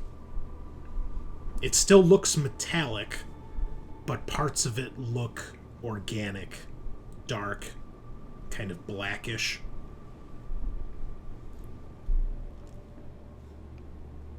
And Terrifying.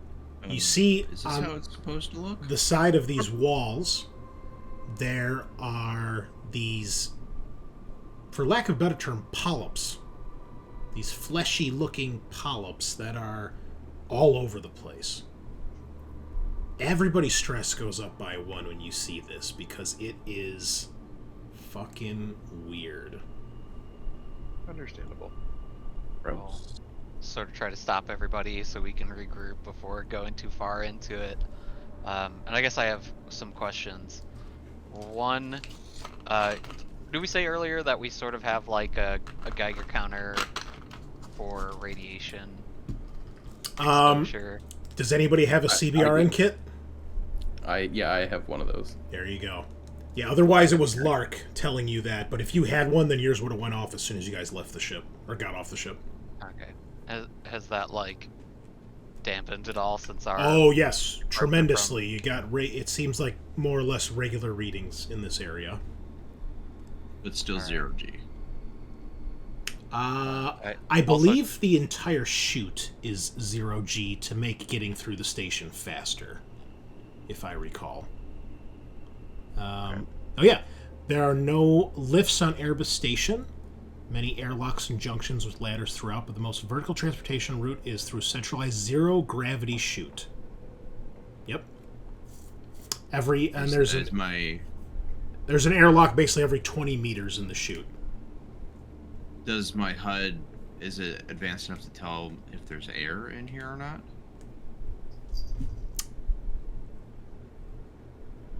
Yes, there is air. That's good.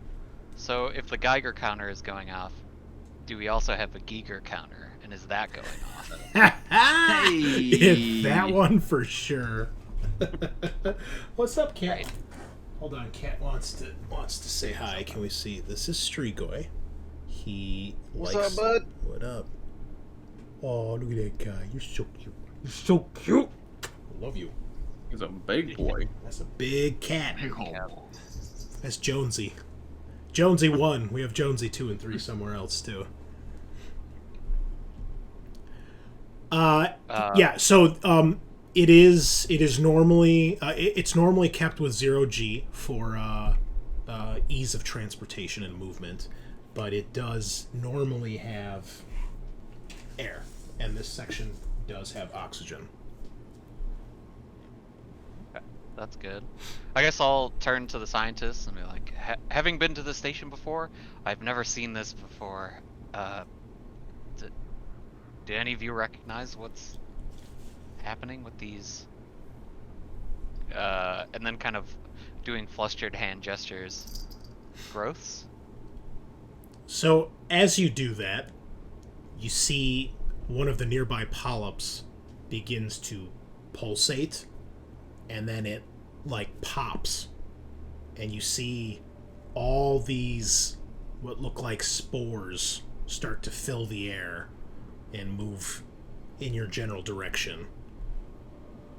But our spacesuits are sealed, right? So we're good. They are, but there's some nasty shit floating through the air right now. Okay. Can I go up to like one of the polyp things and like inspect the wall where it's all organic-y? Yeah. You can see it looks like part of it looks like a cable from like that you would imagine is probably the wiring throughout behind the walls, and then it like just you can't tell where one ends and one begins, but then it looks like you're looking at like an artery of like a living creature, and it looks like it's actually pulsating slowly. Can I take out my knife and scrape some off? Sure. Okay, I do that. Okay. Well, you take your knife out and you do that, and you see that there is it feels very hard despite looking fleshy, and just by scraping it's like you're scraping metal. Okay. Yeah, not good, boys. Not good. Avoid those spores, by the way, I guess.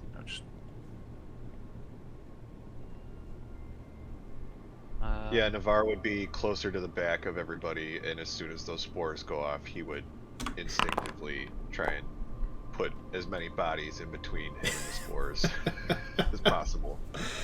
Yeah, I mean, you know, you guys are kind of staying near the door to this particular section, but you know, that goes off and it quickly spreads through the air, and it's getting on you guys.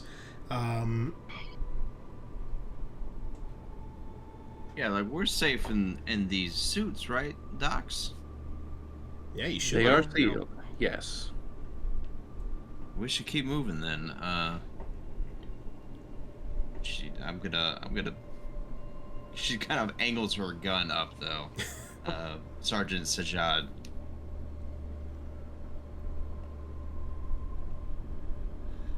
Do you continue this way? Captain, you want me to take point? Maybe. This is a bit odd. I don't know what to make of this. Yeah, please, if anything opens up in front of us, I think I'd rather not have it blow up in my face first. Okay. I will need... And she seems weirdly eager to do that. I'm going to need everybody to please give me a mobility test here, as I assume you're trying to not disturb all these polyps that are on the wall. The best visual I can give you is if you've played Dead Space. Imagine, you know, some of the creatures have those orange weak spots.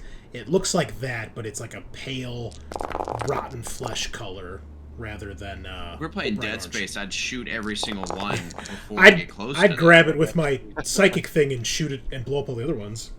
My goodness, spot. I mean, that was the other options. Wow. Hedenstrom. Well, you're at 4 stress already? Holy shit. Wow, Nice. Yeah, I pushed once and you gave me other stress. I can't. Don't ever- control this. Listeners, don't ever push in Alien, alright? Even if you have 0, unless it's a life or death situation. Bro, I Don't pushed do it. and we still crashed into the space station. Would it have just been a give up? Everybody gets sucked into the black hole, and then we had to go home. Imagine if you What- didn't. If I didn't push Oh, that you'll- roll. Is Sajaad the only one that succeeds? You'll have to I'm wait gonna until the push. I'm gonna push. end. Wow. Oh shit. Wow. This isn't happening. We're gonna have to find out. Okay, Keep Well- stubbing my toe. basically, for everybody who failed the roll, you are unable to navigate in a central enough path down this chute. At one point, you get too close to one of these polyps, and pretty soon, pop, pop, pop.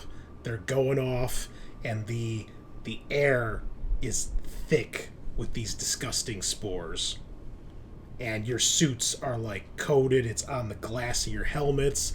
Lark, you are covered like head to toe by the time you guys get to the end of this. and it's not a pretty sight. We're so dead. I will say I got 2 stress on that, but I did pass with 1 success, right? You did, yeah. But unfortunately, oh man, Sajaad, though, 4 successes. Yeah, I'm ahead. I careen past all these. I'll tell you. Well, remember. So we have stunts. Okay, so remember you can use your extra successes beyond the first, because normally you only need 1 success. Very rare you need more than 1. Actually, I don't ever think you need more than 1 unless it's combat. So every success beyond the first can be used for a stunt. So you can go to your skills tab on your character sheet, and you can click on the little wrench icon next to the name of the skill. That'll give you the list of stunts. But you can also do generic stuff, like do things faster, more efficiently, quietly. And if there's something you as a player want to come up with as a stunt, I would certainly be open to suggestions. So, yeah. Oh, perfect. Thank you. You're a clever guy, Scaarr. You've done this thing before. Yeah. Well, the stunt for mobility is perfect for this. How many people failed? I think it was everybody except you. Yeah. Well, no, we had 1 person succeed, right? One.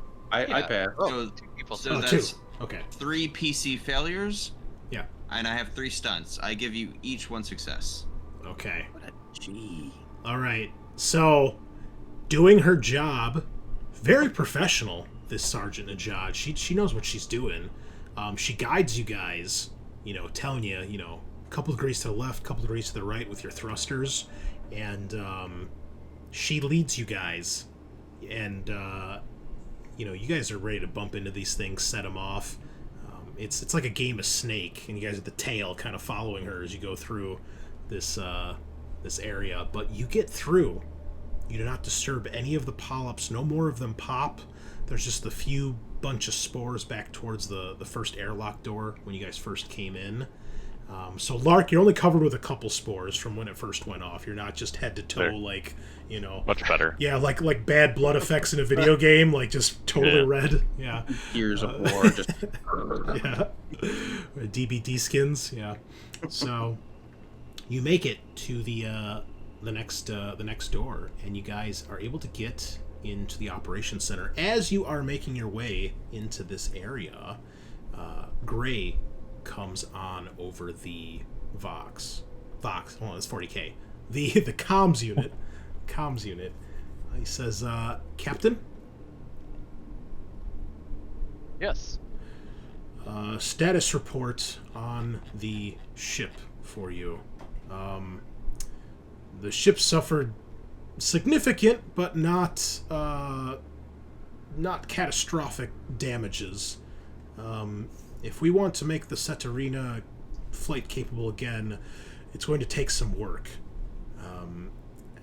Initial observation seems we're definitely stuck. It's going to take some heavy gear to get us out of here, and I don't just think our regular cutting torches are going to do it. We're going to need some heavy duty power tools of some sort. The power loaders might help, but we're going to need cutting equipment too. Heavy duty. Something like for mining, for example. I'm sure they have something like that on the station, but we'll need something real heavy duty. It's going to take a lot of work unless we have a lot of extra hands to help. Second, power cells. The crash has drained batteries on the ship, and they seem to have already started to suffer effects of oxidization and corrosion. It's very peculiar. It seems quite rapid, considering, but perhaps the radiation. I'm not sure, but it's, well, for lack of a better term, the energies are the battery cells are drained. We're going to need replacements, or potentially we could recharge them if we perhaps could find a power source great enough to connect the ship to. Finally, the thruster compression coil. It's a nothing piece of equipment to the ship, but unfortunately it's been damaged, and it's a simple thing to fix, but we need a replacement, and without it the main thrusters are not going to operate properly. You'll probably need to find a replacement from another thruster of some sort. Perhaps another ship, or maybe even the station itself. The only trick is finding something that'll mostly fit. It doesn't have to be a perfect fit. I can jury-rig it, but, you know, I can't use a thruster from, like, one of your suits for a starship. Yeah, it's a be of scale, I imagine. Exactly. There are a bunch to stabilize the station, but I guess we'll see what we can find. I've been trying to get schematics of the station, but I'm having trouble getting in. Security is all over the place. Mother's locked me out of some places. So I think there might be more damage to the station, perhaps from those meteorites, but so I can't get you any schematics as of yet. But I'll keep at it. I'll see if I can find any other suggestions for you. Also, there is an airlock nearby here, but it'll take a little work if we want to connect the umbilical from the ship to it. We could have safe passage instead of going through the area of radiation. But you'll probably need to connect it manually doing a spacewalk and make sure it's properly attached. And there's probably some rubble in the way that would need to be cut out. I imagine that you could do with just the cutting torches. Obviously the docking umbilical is not as big as getting the entire ship free. But if you want to have access to get back on the ship without having to go through that radiation area, that would be my recommendation. That sounds like a great idea. We'll see what we can do. I think schematics-wise, hopefully we can find more of that from operations. I think that was part of the reason we've come up here to start with. We'll keep you updated, and if we can pop into the computer, I will let you know. Excellent. I'll be on standby. Thanks again. Gray out. Okay. You make it to operations. And I'm going to give you guys another map to add to your collection. Boom. All right, the observation deck. Toss a bunch of tokens here. So you guys come through the chute. So again, it's this vertical tube that goes through the entire station. And when you come up the ladder here, there's a door on either side for you to exit. And then, 2 Dr. Larks. We don't need 2. Oh, do I need to do this to every token? All right, hold on. Let me just fix this right now. Am I the only one that just sees the Enterprise from Star Trek right now? That does look very enterprisey. It does. It does. Does remind me of a bit of some of the old Epcot logos. Who's the big globe on a base? Yeah. All right. Well, you guys can see while I fix your tokens. So, what would you like to do? Ooh, a rec room. So what? I guess when you guys step out, let me give you a little description here. When you guys step out, you're in the actual operations room itself. There's a bunch of computer terminals here. All of them more or less seem to be functioning and powered. They are making various chirping noises, and you can see numbers running across the screens. There's all sorts of sensors and communications in this area. Directly in front of you is a ramp that goes up from the level you're on, and there's a huge viewing platform at the north end of this. This is like a big window that you guys can see through there. And what else is in here?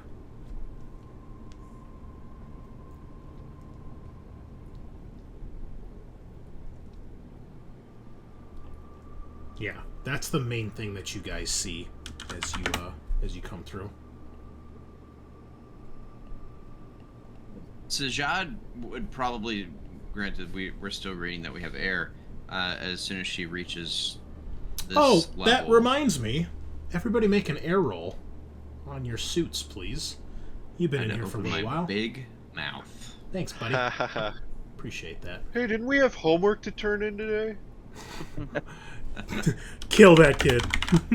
Don't ever let him talk again.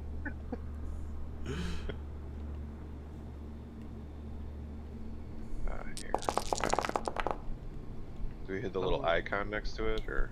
Just click the word air itself, I think. Okay. I clicked the icon and Oh, my the hair icon. went down by one. Yeah, so but it'll make a okay. roll. You guys all start with 6 air on your suits. So it'll roll 6 dice. If you roll a stress dice, then your air goes down by 1. Son of a bitch. You and me both, bro. What? Oh, I see. I believe it only can go down by 1 at a time, though, even if you roll multiple Dang it. multiple bad things. So Aloysia succeeds. Hers. okay. Hedenstrom fails and his air gets slightly harder to breathe. I thought you said his Yeah, hair. His Navarre's hair gets been- messed up. His air. Don't fart in your spacesuit. Yeah, Navarre's been like heavy Rule number breathing 1. because he is freaked out. There's been a lot of panicking. I've been sucking in a lot of wind, you know. He's 74. Come on now. Yeah. Poor guy. old. He looks good for 74. All right, there you go. Fresh tokens that should be fixed for the rest of the adventure. Okay. Hooray! Fantastic. So fresh. So you can also see there's airlocks on either side, east and west. Those obviously let you leave the station so you can get outside. And then there's also a rec room and an armory on this floor. The security muster station as well. But yeah, Sajaad, assuming there's air here, she will take off the bulky, encumbering Eco 2 suit and re-don her ape suit. Okay. Are you going to carry the other suit with you? Or just leave it here? She's gonna leave it like kind of right by where they came in, assuming that we'll have to continue to go down the shaft to the other levels, you know? So just don't grab it again. Okay. What does everybody else do while Sajaad unsuits and resuits? I think if there's no weird polyps and whatnot, I'll walk up to the computers in sort of the center of operations and see if I can get any response or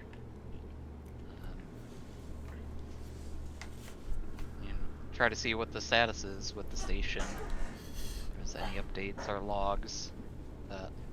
There is. So there's a holo tab here, one of those cool holo tables, and it is active.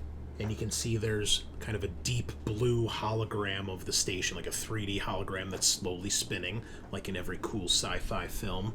And you can see there's many places where there's flashing yellow-green sections indicating some sort of damage. You can see the set arena sticking out the side, a couple decks below you, crashed into the central, the central stack, the central hub. And I will need a Comtech roll to get anything beyond that as you start clicking through and trying to get more information. Yeah, I can do that.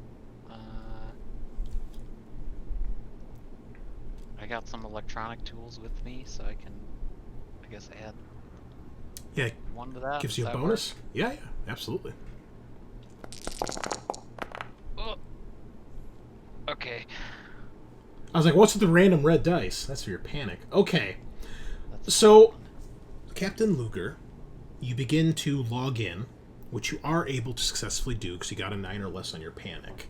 However, you start to realize that there are a lot of blank areas when you're going through the logs here. You can see most of the logs seem to have been wiped. And that is what makes you start to tremble and get a little freaked out. as this is clearly not what's supposed to be happening. There's no one up here. It's just you guys. It is empty. I mean, there's like 20 or 30 staff alone on this station and almost 100 prisoners. There's not a soul to be seen. It's quiet. Other than the glow of the computers, some of the lights are working, some of them aren't. However, you are successful. So with your first, I'll let you use your stunt, but with the one success, what you do get is you're able to access the location of all the crew and prisoners. All of them have PDTs, personal data transmitters, and you can basically see them popping up as little dots all throughout the station. I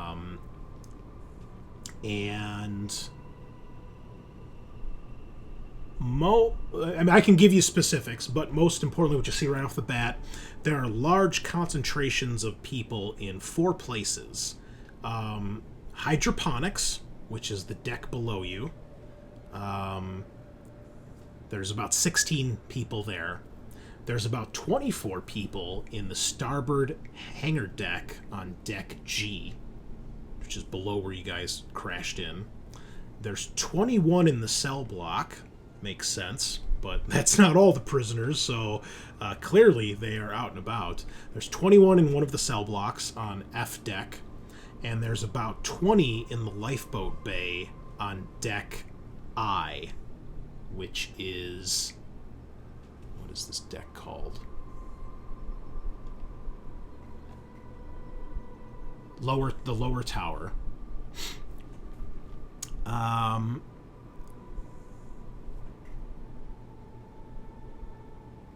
You also get notice that there are 8 signals, PDT signals, indicating people, but they are labeled differently than the rest of the Erebus station. They are labeled WY Cronus.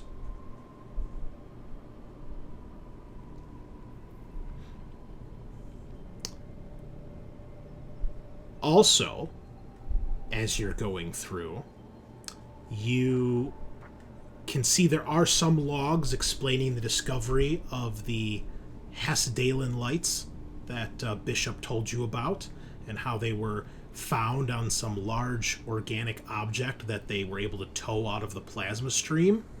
And it appears that was brought aboard about 5 weeks ago, which matches up to what Bishop told you. And it seems you see intermittent reports, what's left, that the station started having power failures and minor accidents shortly after that. And then there's one more thing, Captain Lugar. Well, before I reveal this, what do you want to do with your stunt? Well, Lugar wants to, if possible, pull up some older logs, potentially, from, I guess, many years ago. Not necessarily within the scope of the Hesdalen lights kind of acquisition.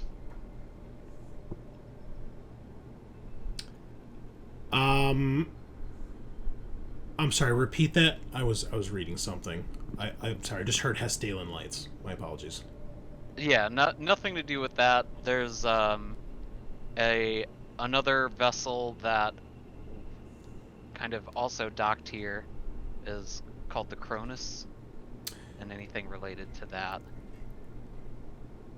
You do not find anything about the Cronus ever having docked here, or anything about a ship with that name. You feel fairly confident, if there was, that you might have discovered something here. But perhaps your search is interrupted because the thing that really makes you stop, and all of you see this as Captain Lugar's looking around. You guys might be doing other things too, but Captain Lugar stops, and you see her hand visibly shaking over the control panel as she's scrolling through on this, this screen. And Captain Lugar, what you see is there is one of these PDT readings, and your eyes almost instantly snap to it as you run past it. The name is marked A. Lugar.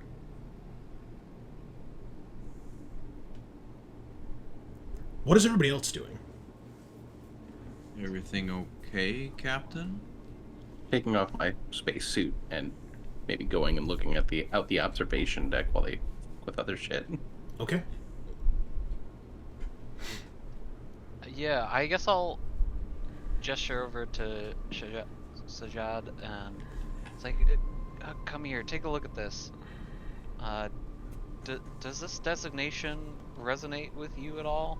These PDT signals don't match the prisoner personnel of the station. Is this kind of from a security perspective? As in, like, your name? Well, more the... Was that W.Y. Cronus? Cronus, yes. I'll put it in chat for you guys. I haven't heard of a Cronus before, but I thought you haven't been here before either. As you're discussing that, Hedenstrom, you make your way up the ramp. You get to this viewport. The red, orange, fiery glow of the black hole kind of illuminating, and we see your silhouette in front of it. Oh, It's yeah. it's a fucking cool shot. Oh, yeah. But you go insane. Look with at the it, ass you know. cheeks, you know. Yeah. Oh, cool. Great. Okay, well, hi guys. It's been a lot of fucking fun. You look out, and then you notice there is a crack in the viewport. And it's not one crack, but it's a crack that looks like, not a hand, but there's multiple branches of the crack. It looks like maybe 6 or 7 of them. Like something hit or splattered against the viewport. And these things are built to withstand a lot of pressure. All right, they're but there's like, you can see like it's not huge. Let me rephrase that. It's not huge as in like it doesn't look like this thing's gonna shatter unless like you shot it or like something else really heavy hit it. But it's large in that it is wide, like several meters across, almost like a star shape. Guys, hey, there's like a crack in this viewport. So, and I just want to point out one other thing to shake Captain Lugar's shit a bit more here. Oh boy. The A. Lugar PDT is indicating it is on this deck, and it is not you. It is beeping over by the rec room. oh, And it appears to be moving. oh. It's beeping. What is everybody else doing? I go put So my suit I was back I on. was gonna try and determine everybody's mental state to see who I could talk to. I feel like it's a little late for that. Well, you can see Drabakowski. She is moving very slow. It looks like that head wound. You see, she's still like when she takes the helmet off or the visor goes down or whatever. You see her like holding her head. She's leaning up against one of the terminals. She's like doing one of these. She's kind of breathing heavy. You can tell she definitely got maybe a concussion or a bad headache. She's breathing pretty heavily. You can tell that she's looking a little pale, a little sickly. And you can see Dr. Ajiri's actually, it looks like he's trying to tend to her, making sure she's okay. But she looks a little worse for wear. And you would see, Lugar, he's up by the holo table here, along with the sergeant. Lugar looks like she's seen a ghost. you know, and she's fairly dark skinned, so like the color drains from her, and it's obvious. She looks shooken up. Okay. She seems like someone I would probably want to try and talk to and talk down. Okay. And use my counselor talent. Okay, what does that do? So once per turn, you can use the command skill to reduce the stress level of another character within short range. For each success you roll, their stress level is reduced by 1 extra step. How often can you use this? In addition to the default 1 step. Okay. Once per turn. Okay, so that's every 5 to 15 minutes. So go ahead. Make the command roll. Don't fuck up. Don't fuck up. Jinx it, bro. How can you do that? Whoa, look at all those dice. So you reduce his stress by 2, correct? For each success you roll, their stress level is reduced by 1 extra step in addition to the default 1 step. So 3. Wow. That's pretty fucking good. Fantastic. Well, I can see why they sent the android along. Oh, thank you so They're much there. for your counsel. They're there. It'll be okay. And at this point, Dr. Lark, as you are trying to comfort the captain, you look down at the screen and you see the cause of this. A PDT Well, first- transmitter that has the initials A, Lugar. First, I'd like to ask if you'd like to hold my doll. Your what? My doll. I have a rag I was doll. like, did you just say that- doll or dowel? No, Or I have a doll? doll. I make my patients hold them. Oh, Wow. That's my signature item. Oh. Is There's this your like doll. all I can think of is Alexa Bliss's doll.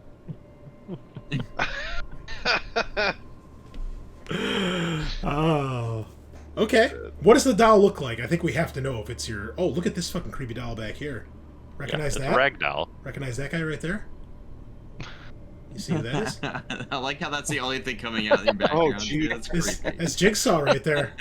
That's little Jig. Oh, Hello, Jigsaw. Oh, Hello, that is Jigsaw. weird. He's a mannequin puppet. Look, his little mouth goes Oh, up that's and down. rad. Step right That's the really fuck cool. out of the shadows there. This is the doll that he hands you. All right. Your stress goes up by 1. everything is much worse now. Yeah. Thank no. So he gives you this creepy ass doll, and he's like, "Tell me how you really feel."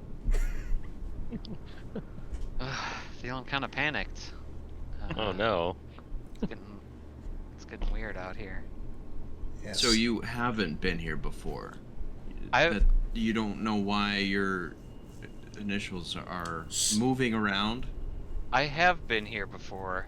I don't recall the organic polyps and spores from my last visit, but the ship runs this trawling route regularly. I've made it several times, and nothing like this has ever happened before.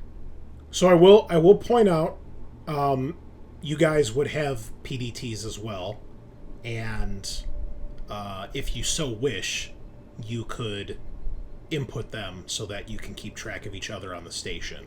And if you do that, well, I guess, do you do that, Captain? We'll have to discuss that further, I think. Okay. Well, in case Not we get split up, no. I think it'd be good if the scientists did. So It is. might lose them. It doesn't I just require don't anything have to- special. It's a very standard thing that you can do, and obviously, like on a station that has all these prisoners, they would normally do that. Obviously, you don't see any staff around here or crew, so if you guys want to do that, you can.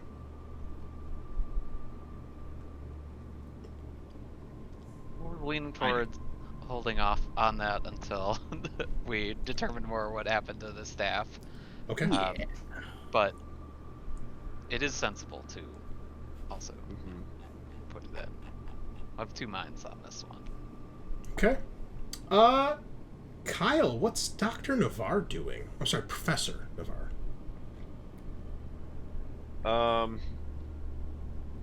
Let's see. Let me look at would he... He's not good at any Comtech stuff. I suppose he would be kind of watching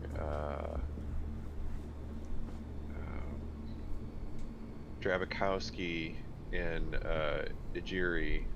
He doesn't have any sort of medical knowledge, but he's very wary of her being so damaged.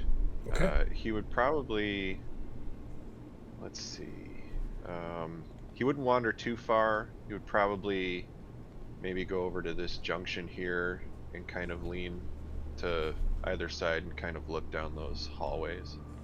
Okay. Well, you can see either way. You can see the airlocks at the ends here, and you can see there's this outer hallway looks like a big loop. It's a very almost perfectly circular hallway. It doesn't look like anything particular. You do notice, you can see within the airlocks are the storage lockers that would house some sort of compression spacesuit. You can't see what type unless you actually go open it because they're closed, but you can tell there's 2 in each airlock.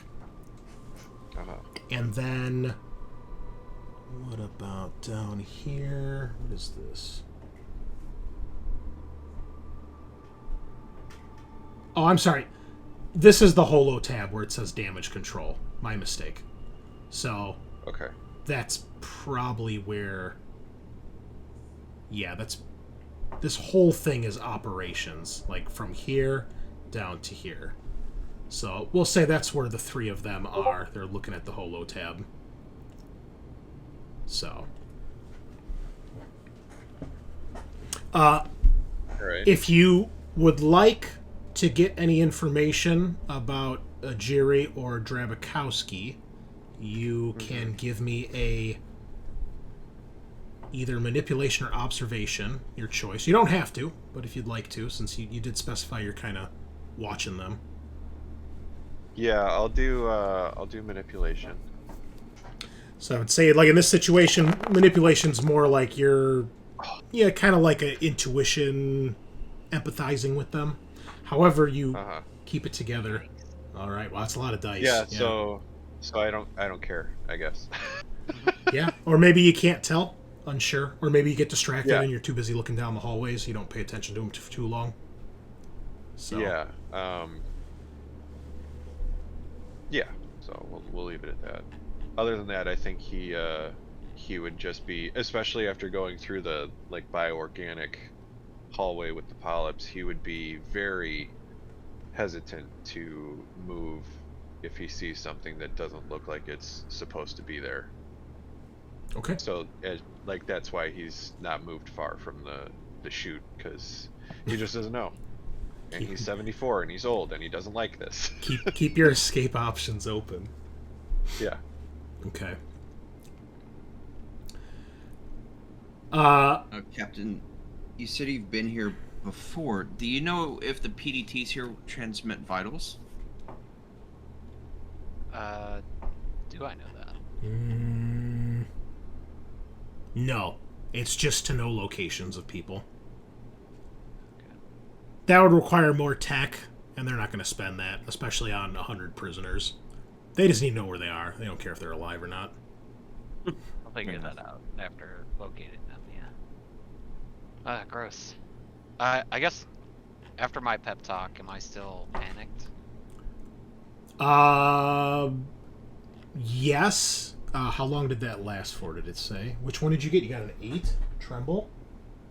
Yes. I believe panic normally lasts for a turn, which is like 5 to 15 minutes, unless someone uses the command skill to actually try to end your panic.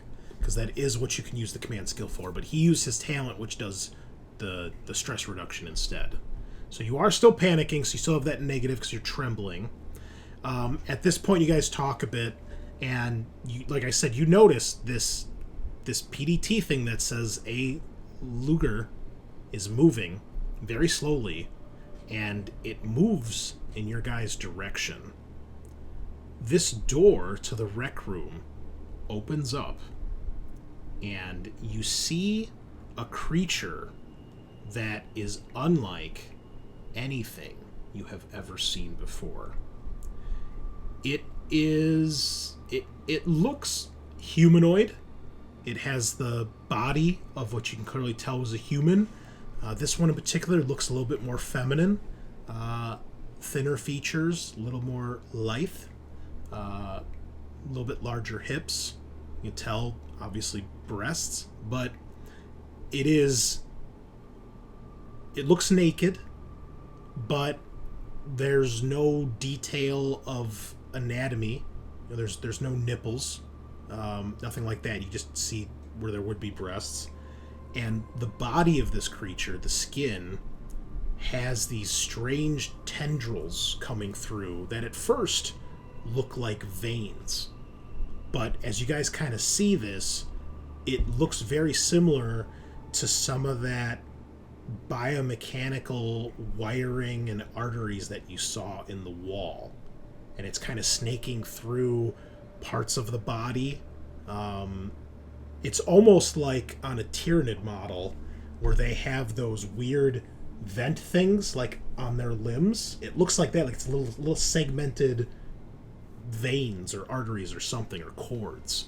And the face has these huge, not huge, but larger cables or arteries like this going around the back of the head and like down into the neck. And it's this palish kind of almost like a light greenish blue color. And I have some artwork here that you're gonna love. Yeah, that's rad. That is the thing. Looks a little bit taller than a typical human. I mean, maybe not a large human, but this particular creature looks to be about 6 feet tall. Limbs are a little bit longer than would appear to be normal.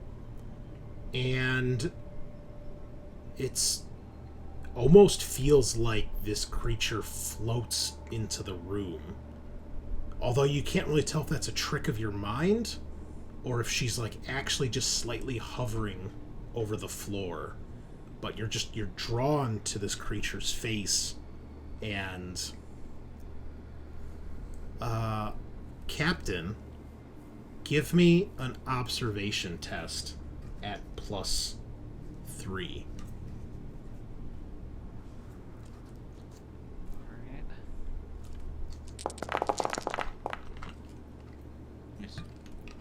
Something there. You notice one more thing that makes you turn even more white, like a ghost. You recognize a tattoo. It's faint, it's a little distorted, but you recognize a tattoo on this creature's neck that you swear looks just like that of your missing aunt.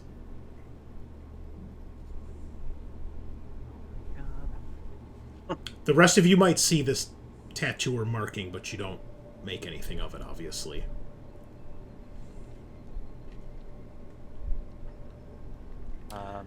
I guess with 2 successes, does that give me a stun? And for observation, Sure.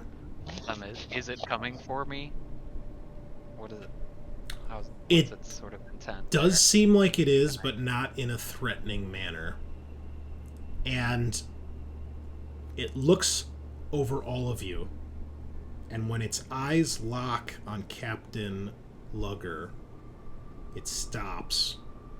And it focuses its attention on her.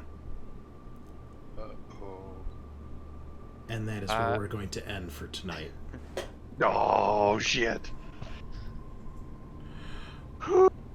Little bit of a shorter session tonight, folks, but I feel that's a great point to do a nice cliffhanger. So, Cliffhanger.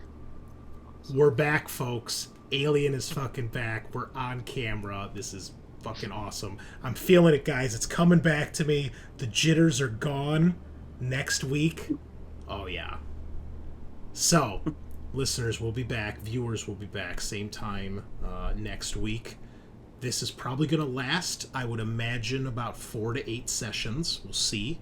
We like to do a slow brew here. Yeah, we like to do a slow grind, slow burn here on Alien. So we're not going to rush. We're going to enjoy it, and I can't wait to see what happens. So, gentlemen, thank you all for joining us. Thank you, Scaarr, again for helping me with all the technical issues. And hopefully when I turn this off, OBS is still going. So thank you all, listeners, viewers. We will be back same time, same place next week. Nighty night.